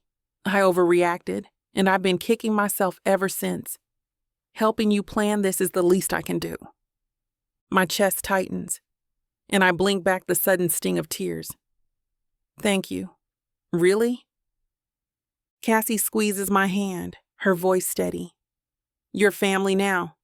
That's how it should have been from the start. For a second, we just sit there, the weight of her words settling between us. It feels like closure, like the last piece of something that's been hanging over us for far too long, finally clicking into place. Okay, she says, her voice lighter as she grabs another folder. Now that we've nailed the flowers, let's talk food. By the time Carter walks in, the table is covered in fabric samples and tasting notes, and I'm half buried under a pile of seating chart mock-ups. Whoa, he says, stopping in the doorway, his eyebrows raised. Did I walk into a wedding planning war zone? Pretty much, I say with a laugh, standing to greet him. Cassie's taken over. Send help. Cassie waves him off. Please, I'm saving her from herself. You should be thanking me. Carter crosses the room, wrapping an arm around my waist and pressing a kiss to my temple. Thank you for saving my fiancé, Cass. I owe you one. Damn right you do, she says, packing up her notes. Now I'm off to schedule a cake tasting. Don't make any decisions without me. I watch her leave, a soft smile on my lips. The air feels lighter, like we've crossed some invisible threshold into something better, stronger. Carter turns to me, his eyes searching mine. You okay? I'm great, I say, leaning into him. It's a lot, but I think we've got it under control. We do, he says, his voice steady. And if it ever feels like too much, we can simplify. This day is about us. Nothing else matters. I close my eyes, letting his words sink in. You always know exactly what to say. It's my job, he says, his lips curving into a slow smile. Later that night, after the house has gone quiet and the planning frenzy has settled, we sit on the couch, my head resting on Carter's shoulder. The ring on my finger catches the light, a constant reminder of how far we've come. You ready for this? Carter asks, his voice soft. For all of it? I lift my head, meeting his eyes. I've never been more ready for anything in my life. He presses a kiss to my forehead, his voice barely a whisper. Neither have I. And in that moment, with the future spread out before us, I know we're exactly where we're meant to be. Chapter 27. Carter. I find her in the kitchen, standing at the counter with her head bowed, hands braced on the marble like it's the only thing holding her upright. There's a stack of wedding planning notes spread out in front of her. Fabric swatches, catering menus, a seating chart covered in scribbled changes. Her shoulders rise and fall with a deep breath, but the tension in her body is unmistakable. Lil, I say softly, stepping into the room. She doesn't turn around, just shakes her head, her voice quiet but sharp. Don't, I'm fine. I just need a second. I close the distance between us, pulling her close from behind and resting my chin on her shoulder. You sure about that? Her breath shudders as she leans back into me, her hands covering mine. No, not really. Talk to me, I whisper, pressing a kiss to her temple. She closes her eyes, the tension slowly unraveling beneath my touch. It's just a lot. The guest list keeps changing. The florist can't get the flowers we wanted, and the caterer might have to swap out the entree we picked. It feels like everything's falling apart at once. Her voice cracks on the last word, and it hits me right in the chest. Hey, I say gently, turning her to face me. Her eyes are glassy, and it takes everything in me not to pick her up and carry her away from all of this. It's not falling apart. It's just a few bumps. It feels like more than bumps, she says, laughing softly, though there's no humor in it. It feels like a disaster waiting to happen. I cup her face in my hands, forcing her to look at me. It's not a disaster. You want to know why? Her brow furrows, and she gives me a small, questioning nod. Because at the end of the day, none of that matters, I say. Not the flowers or the food or the color of the napkins. What matters is you and me, us. As long as we're together, this wedding is going to be perfect. Her breath hitches, and for a second, she just stares at me like she's trying to decide if she believes me. I'm serious, I add, moving her hair behind her ear. If all we had was you, Me and a courthouse, I'd still be the happiest guy alive. A laugh bubbles out of her, softer this time. Real. A courthouse wedding, huh? That's a little dramatic, even for you. Dramatic is kinda my thing, I tease, leaning in closer. But my point stands. I don't care how it happens, Lil. I just want to marry you. All the other stuff, it's just extra. Her hands slide up my chest, her fingers curling into the fabric of my shirt. You always know how to talk me off a ledge. It's my job, I whisper, my lips brushing against hers. And I'm damn good at it. Her laughter dissolves into a kiss, slow and warm, like she's breathing me in, grounding herself. We're tangled together under a blanket, her head resting on my chest. The wedding planning chaos is still sitting on the counter, but for now it feels miles away.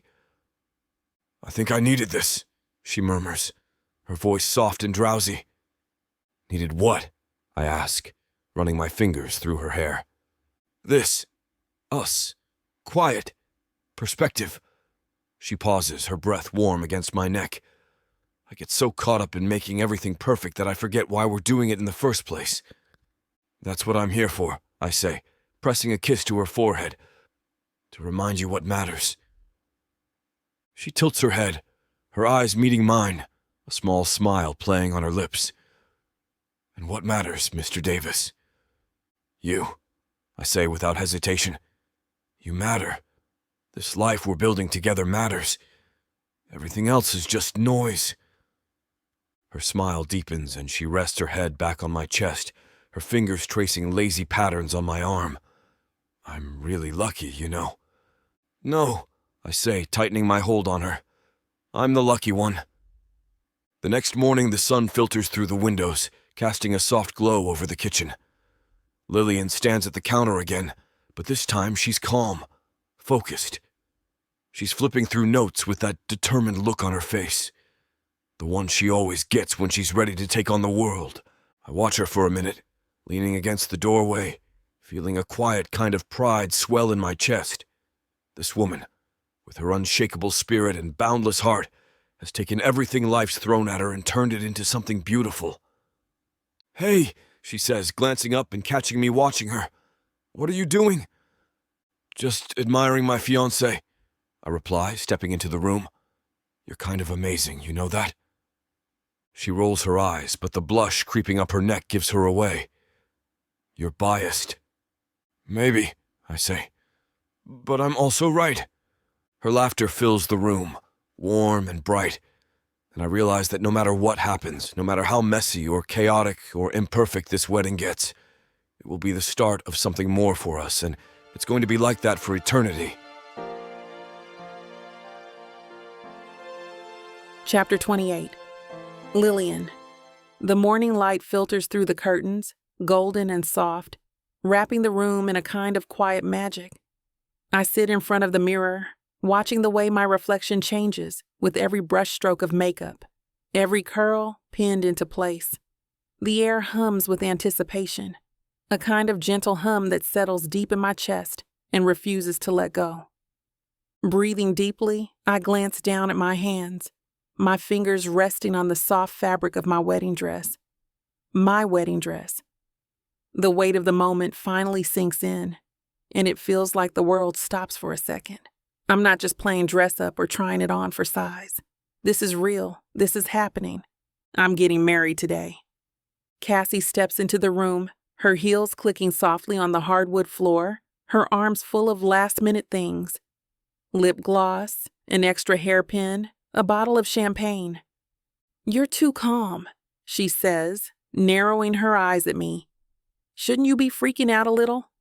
I feel like it's tradition for the bride to have at least one meltdown before the ceremony. I laugh softly, shaking my head. I don't think I have it in me to freak out. Not today. Cassie watches me for a beat, her lips curving into a soft smile. Good. You're exactly where you're supposed to be. Her words hit me in the chest, gentle but powerful. For a moment, I can't speak, my throat tightening with emotion. "I'm proud of you," she says, stepping closer and taking my hand, "and I'm so damn happy for you." Tears prick my eyes and I squeeze her hand, my voice barely a whisper. "Thank you for everything." Cassie waves me off, but her eyes are glassy too. "Don't get all emotional on me now. We just got your makeup perfect." A knock at the door interrupts us, and my mom peeks her head in, her face glowing with pride. "It's time." The soft strains of the piano drift through the air as I stand at the top of the aisle, my arm looped through my dad's. I take another deep breath, steadying myself. My heart is pounding, but not from nerves. It's excitement, pure and electric, coursing through me with every step I'm about to take. The doors swing open, and everything falls into place. The room is a blur of soft colors and familiar faces. But my eyes find Carter instantly, like they always do. He's standing at the end of the aisle, waiting for me, his dark eyes locked on mine. And for a second, everything else fades away. He looks perfect. His suit fits like it was made for him. But it's the look on his face that steals my breath. His expression is soft, full of something deep and endless, like he's seeing his entire world standing right in front of him. And I realize then, as I take my first step down the aisle, that he is my world. Every step feels like a promise, every glance a vow. I can't take my eyes off him, my pulse quickening with every second that brings me closer. My dad leans in, his voice low but steady. "You've got this." I nod, a smile tugging at my lips. My dad kisses my cheek, his eyes shining, and then he steps aside, placing my hand in Carter's. His fingers curl around mine, warm and sure, grounding me in a way nothing else ever has. "You're stunning," he whispers, his voice rough with emotion. "So are you," I whisper back, my voice trembling slightly. The officiant begins speaking, but I barely hear him. All I can focus on is Carter, on the way his thumb brushes gently over my hand, on the way his eyes never leave mine. When it's time for the vows, Carter takes a deep breath, his voice steady but full of something raw and real. "Lillian," he begins, his eyes softening. "From the second you came back into my life, you've turned my world upside down in the best possible way. You've shown me what it means to love without fear, to trust without hesitation. You've been my best decision, my best surprise, and my best friend. I promise to stand beside you, to love you through every high and every low, to choose you every single day, forever." My breath catches, and tears spill down my cheeks, but I'm smiling through every word. It's my turn now, and I feel the weight of the moment settle around us, intimate and full of promise. "Carter," I begin, my voice soft but certain.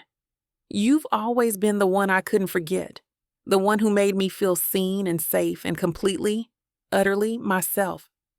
You've given me a love I didn't even know I was looking for. You've been my steady in every storm, my laughter on the hardest days, my home in every way that matters. I promise to love you without conditions, to walk beside you no matter where life takes us, to choose you always." The tears in his eyes match mine, and for a second, we're just two people standing in front of each other, no one else in the room, no noise except for the quiet sound of our hearts beating in time. The officiant clears his throat, smiling warmly. "By the power vested in me, I now pronounce you husband and wife." Carter doesn't wait. His hands cup my face, and his lips find mine, soft and sure, the kiss full of everything we've promised each other and everything still to come. The room erupts in applause, but I barely hear it. It's just us.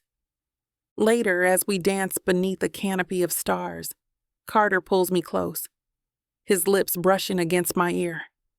"We did it," he whispers. I look up at him, my heart swelling to the point of bursting. Yeah, we did. And in that moment, I know, without a doubt, that we're exactly where we're supposed to be. Together, always.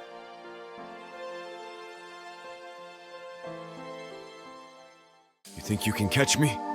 You think you can tame me? Oh, I know I can. And you know it too, baby. I gotta tell you, you're not the first to try. But don't worry, baby. I'll be the last. With sass like that, maybe I'll be the one that needs to tame you. Let's cut to the chase, big boy. What you selling me? Your appetite is big AF. I have just the thing that'll satisfy you. Oh, really? And what's that? Over 120 hours of romance audiobooks. Brought to you by Tyla Walker Romances in the Big AF audio bundle. 120 hours? That sounds amazing. Your knees won't work afterwards if I do my job right. Don't make promises you can't keep. Well, I can keep this promise. Because these audiobooks are unabridged with all the spicy scenes that will make you put your earbuds on. You know, Tyla can get freaky because she marked the bundle down by 69% for a limited time. I can't wait to take this bundle for a ride. Visit TylaWalker.com and get this audio bundle. Just don't start listening if you're going to be cooking dinner. Because you might just forget to feed your family. TylaWalker.com. Escape your life with Tyla.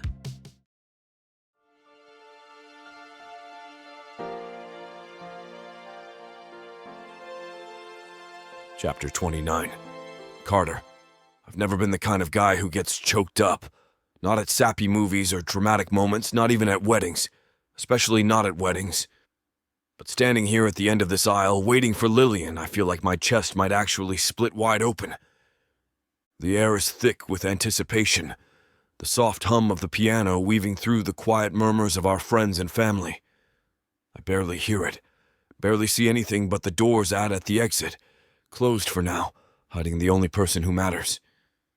My palms are damp, my pulse thrumming in my ears. I shift slightly, trying to breathe, but it's like my lungs forgot how to work the second the music changed. And then the doors open, and there she is. Lillian. Time slows, the air in the room thinning until it feels like we're the only two people here. She stands at the top of the aisle, her arm hooked through her dad's, her dress shimmering softly in the light.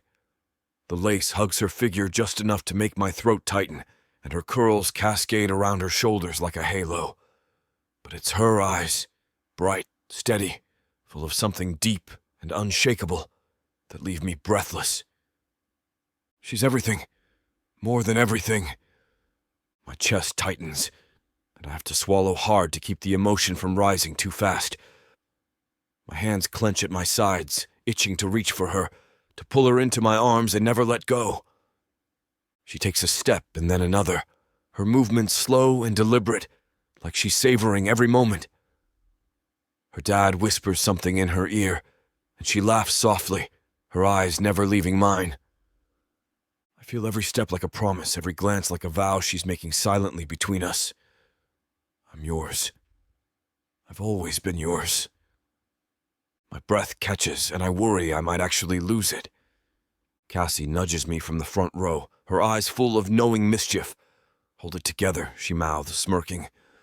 I let out a shaky breath, forcing a small smile. Lillian reaches me, and her dad places her hand in mine, his grip firm but warm, like he's telling me something without saying a word.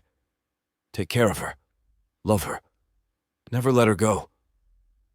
I meet his gaze and nod. I will, always. Then it's just us. Her hand is warm in mine, steady despite the slight tremble in my fingers. I draw her close, my voice low and full of everything I feel. You're stunning. Her lips curve into a soft smile, her eyes shining. So are you. The officiant begins speaking, but I barely register the words. I'm too caught up in her. Every detail, every breath, every heartbeat that seems to match mine in perfect time. When it's time for the vows, I take a deep breath, the words I've been carrying for weeks pressing against my chest. Lillian, I begin, my voice steady but rough around the edges. From the moment you walked back into my life, you've turned everything upside down. You've shown me what love looks like. Real love. The kind that doesn't ask you to be perfect, but asks you to be present. You've been my light on the darkest days, my laughter when I needed it most, and my calm in every storm. Her eyes fill with tears, but she's smiling, and it makes my heart tighten even more. I promise to stand beside you, through every high and every low, to choose you every single day, no matter what comes our way. You are, and will always be, my greatest adventure.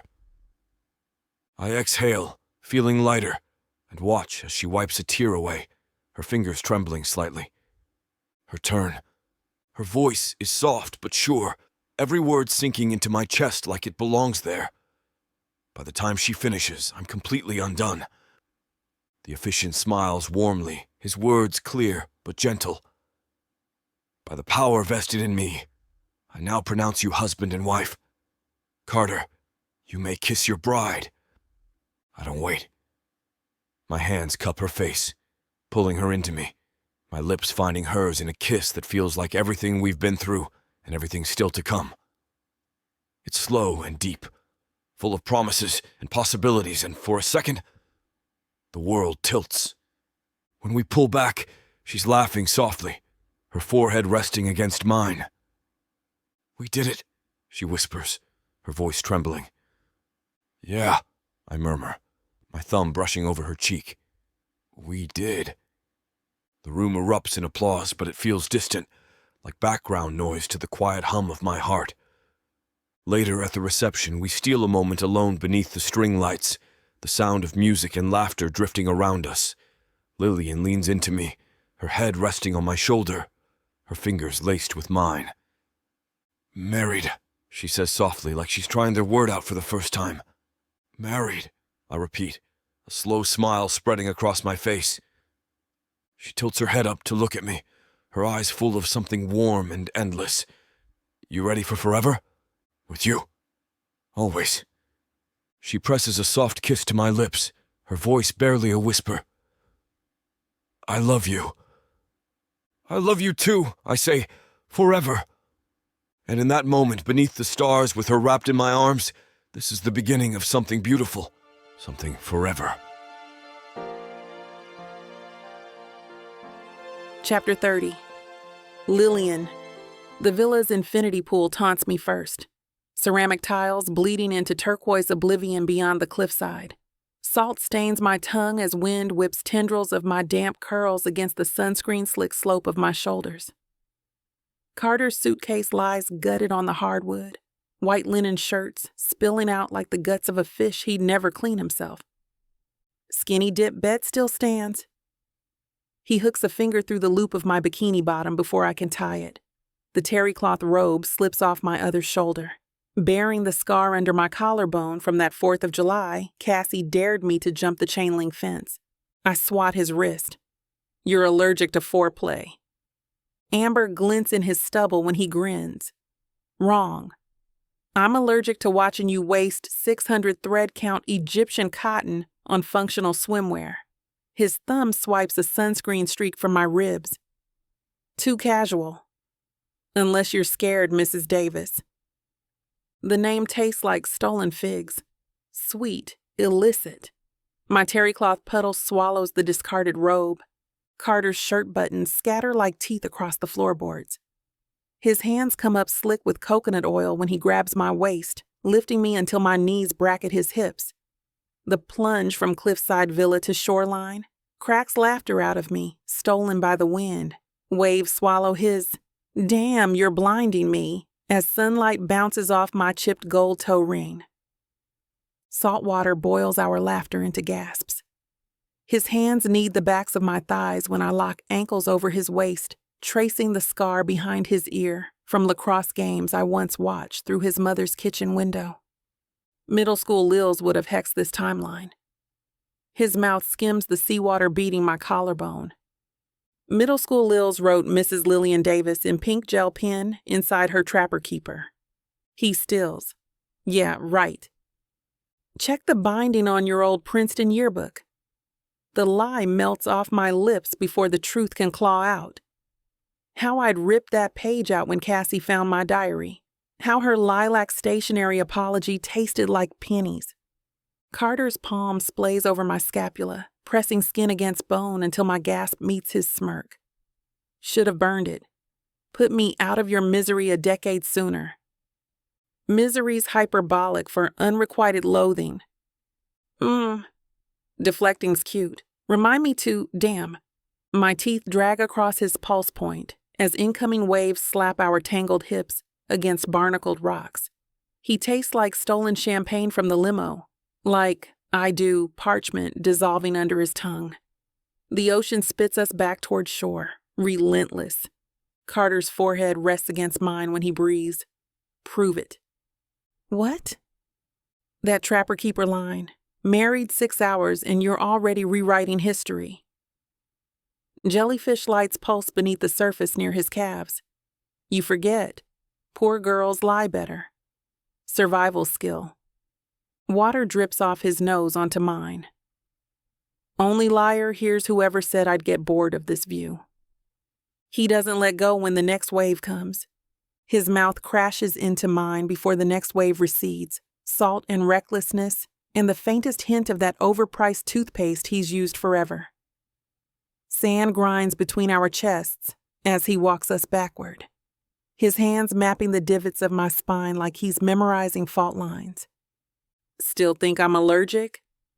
His teeth catch my lower lip, tugging just enough to make my knees buckle. I laugh into his throat. To foreplay? Terminal case. My fingers twist in his hair, still stupidly soft, still smelling like his mother's imported French shampoo. But your bedside manner's improving. You're welcome to file a complaint with management. The sand shifts under my heels as he lowers us down, his palm cradling the back of my skull. His mouth moves south, pausing to blow a raspberry against my navel. I kick half-heartedly, spraying sand across his shoulders. Real mature, Davis. You married it. His stubble scrapes the inside of my thigh, igniting nerve endings I didn't know could blush. Regrets? The word dies in my throat when his tongue flicks that spot behind my knee, the one even I didn't know about. My hips jerk, toes curling into the grit. Screw you. Working on it.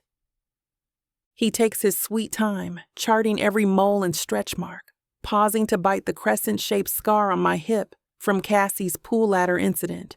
When his teeth graze the crease where thigh meets, I fist a handful of sand and sprinkle it over his head.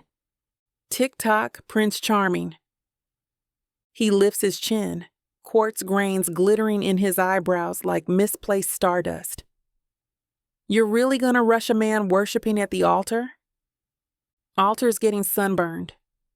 I hate to put a stop to a good time, but it looks like we've hit this platform's limit for spiciness. This platform's got some rules we have to play by if we want to keep giving you these stories for free. And trust me, this scene isn't something you want to miss. While we can't get into all the details here, you can still dive into the full, uncut version at tylawalker.com. Miss Tyla has an entire collection of unabridged audiobooks and ebooks waiting for you. And the best part? You can treat yourself with 40% off when you use the code SAVE40. That's right. You'll save on any digital product, even bundles that are already discounted. Miss Tyla would never let anyone feel the kind of disappointment you must be feeling right now. So why wait? Treat yourself with Miss Tyla. He collapses beside me when it's over, both of us glittering like human sand art. His pinky finger links with mine, a habit since that first kiss by his parents' yacht. Still hate me? He asks the seagulls. I pluck a strand of seaweed from his hair. More than brunch buffets. Good. His thumb swipes something sticky from my rib cage. Hate sustainable. Adoration seasonal. The next wave licks our ankles, rinsing the evidence from our shins. I count 17 breaths before his hand slides back up my gritty thigh. Round 2's complimentary for the bride. I'm already rolling on top, sand exfoliating places no spa would touch. You're paying my dermatology bill. His grin is all challenge. Put it on the prenup. When Nyla Thomas agreed to a fake marriage, she wasn't expecting it to land her in jail. Nyla Thomas, you are under arrest for the murders of Hilda and William Stone. She wasn't expecting to find out the truth about her family. You're adopted. Marcus Swan is my father. To get involved in crime. The Sokolov family did this. They poisoned him.